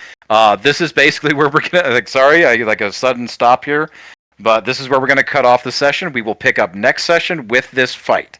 So everything, the next session is going to be dedicated to this fight and seeing if you guys can rescue Quinn and survive this. My question is, do you guys want to play next Sunday real quick? It may not even be a full session depending on how this fight goes. But do you want to play next Sunday to do this fight, and then we'll take a 2-week break, so that way Mark and John, and I think one other person will be guaranteed back for the party session, potentially. Well, and 2 weeks from now, I won't be available. That's what I'm saying. Do you want to play next week? Because I know John will still be out. Mark, you'll be out in 2 weeks. John will potentially still be out in 2 weeks. So do we want to play next weekend to do this fight? It may not even be a full session, depending on how the fight goes. And then that way, yeah, next Sunday. Or Friday or something. I work, but I'm off at 4, so that's not a problem. It's Super Bowl Sunday, so we'll be dead as shit at work. So I can actually get off on time for once on a Sunday. Yay! Right? Yeah, it's Super Bowl Sunday, so that's true. So I'm sure Mark, Maddie, you guys will be Super Bowling it, right? Well, I'll be good next week because 2 weeks for sure not in 2 weeks. You cut out 2 weeks. Yeah, 2 weeks you're not going to be available, but next week you would. Yeah, I can play next week. Okay, Mark, you got a chance to play next weekend? Yeah, I can cut time out. Okay. I think we have a Super Bowl thing going on, but I can cut out for at least an hour or so. Yeah. Okay. So let's plan next Sunday. If we need to do it Friday night or Saturday or Sunday, whatever you guys want to do, let's plan to do this fight next weekend, and then we'll take a 2-week break, our normal 2-week break, and come back. And that way we have John back and everybody back, and we can get geared up for the party. If you guys are all alive, of course. I'm going to do my best. I would only be free Sunday next weekend. Yeah, let's aim for Sunday. If we got to play a little early, we can. So. Yeah, worst case is I can show people how to set stuff up for the Obis on the computer. Yep. You and I could talk about Yeah. it. Whales, like I can start recording. Ain't that big a deal. Yeah. But cool. All right. Thank you So- all. That's where I'm going to cut this session. But yeah, we got a fight coming up. We're not going to dive into it right now. So let's kick it up next weekend. Let's see what you guys can do.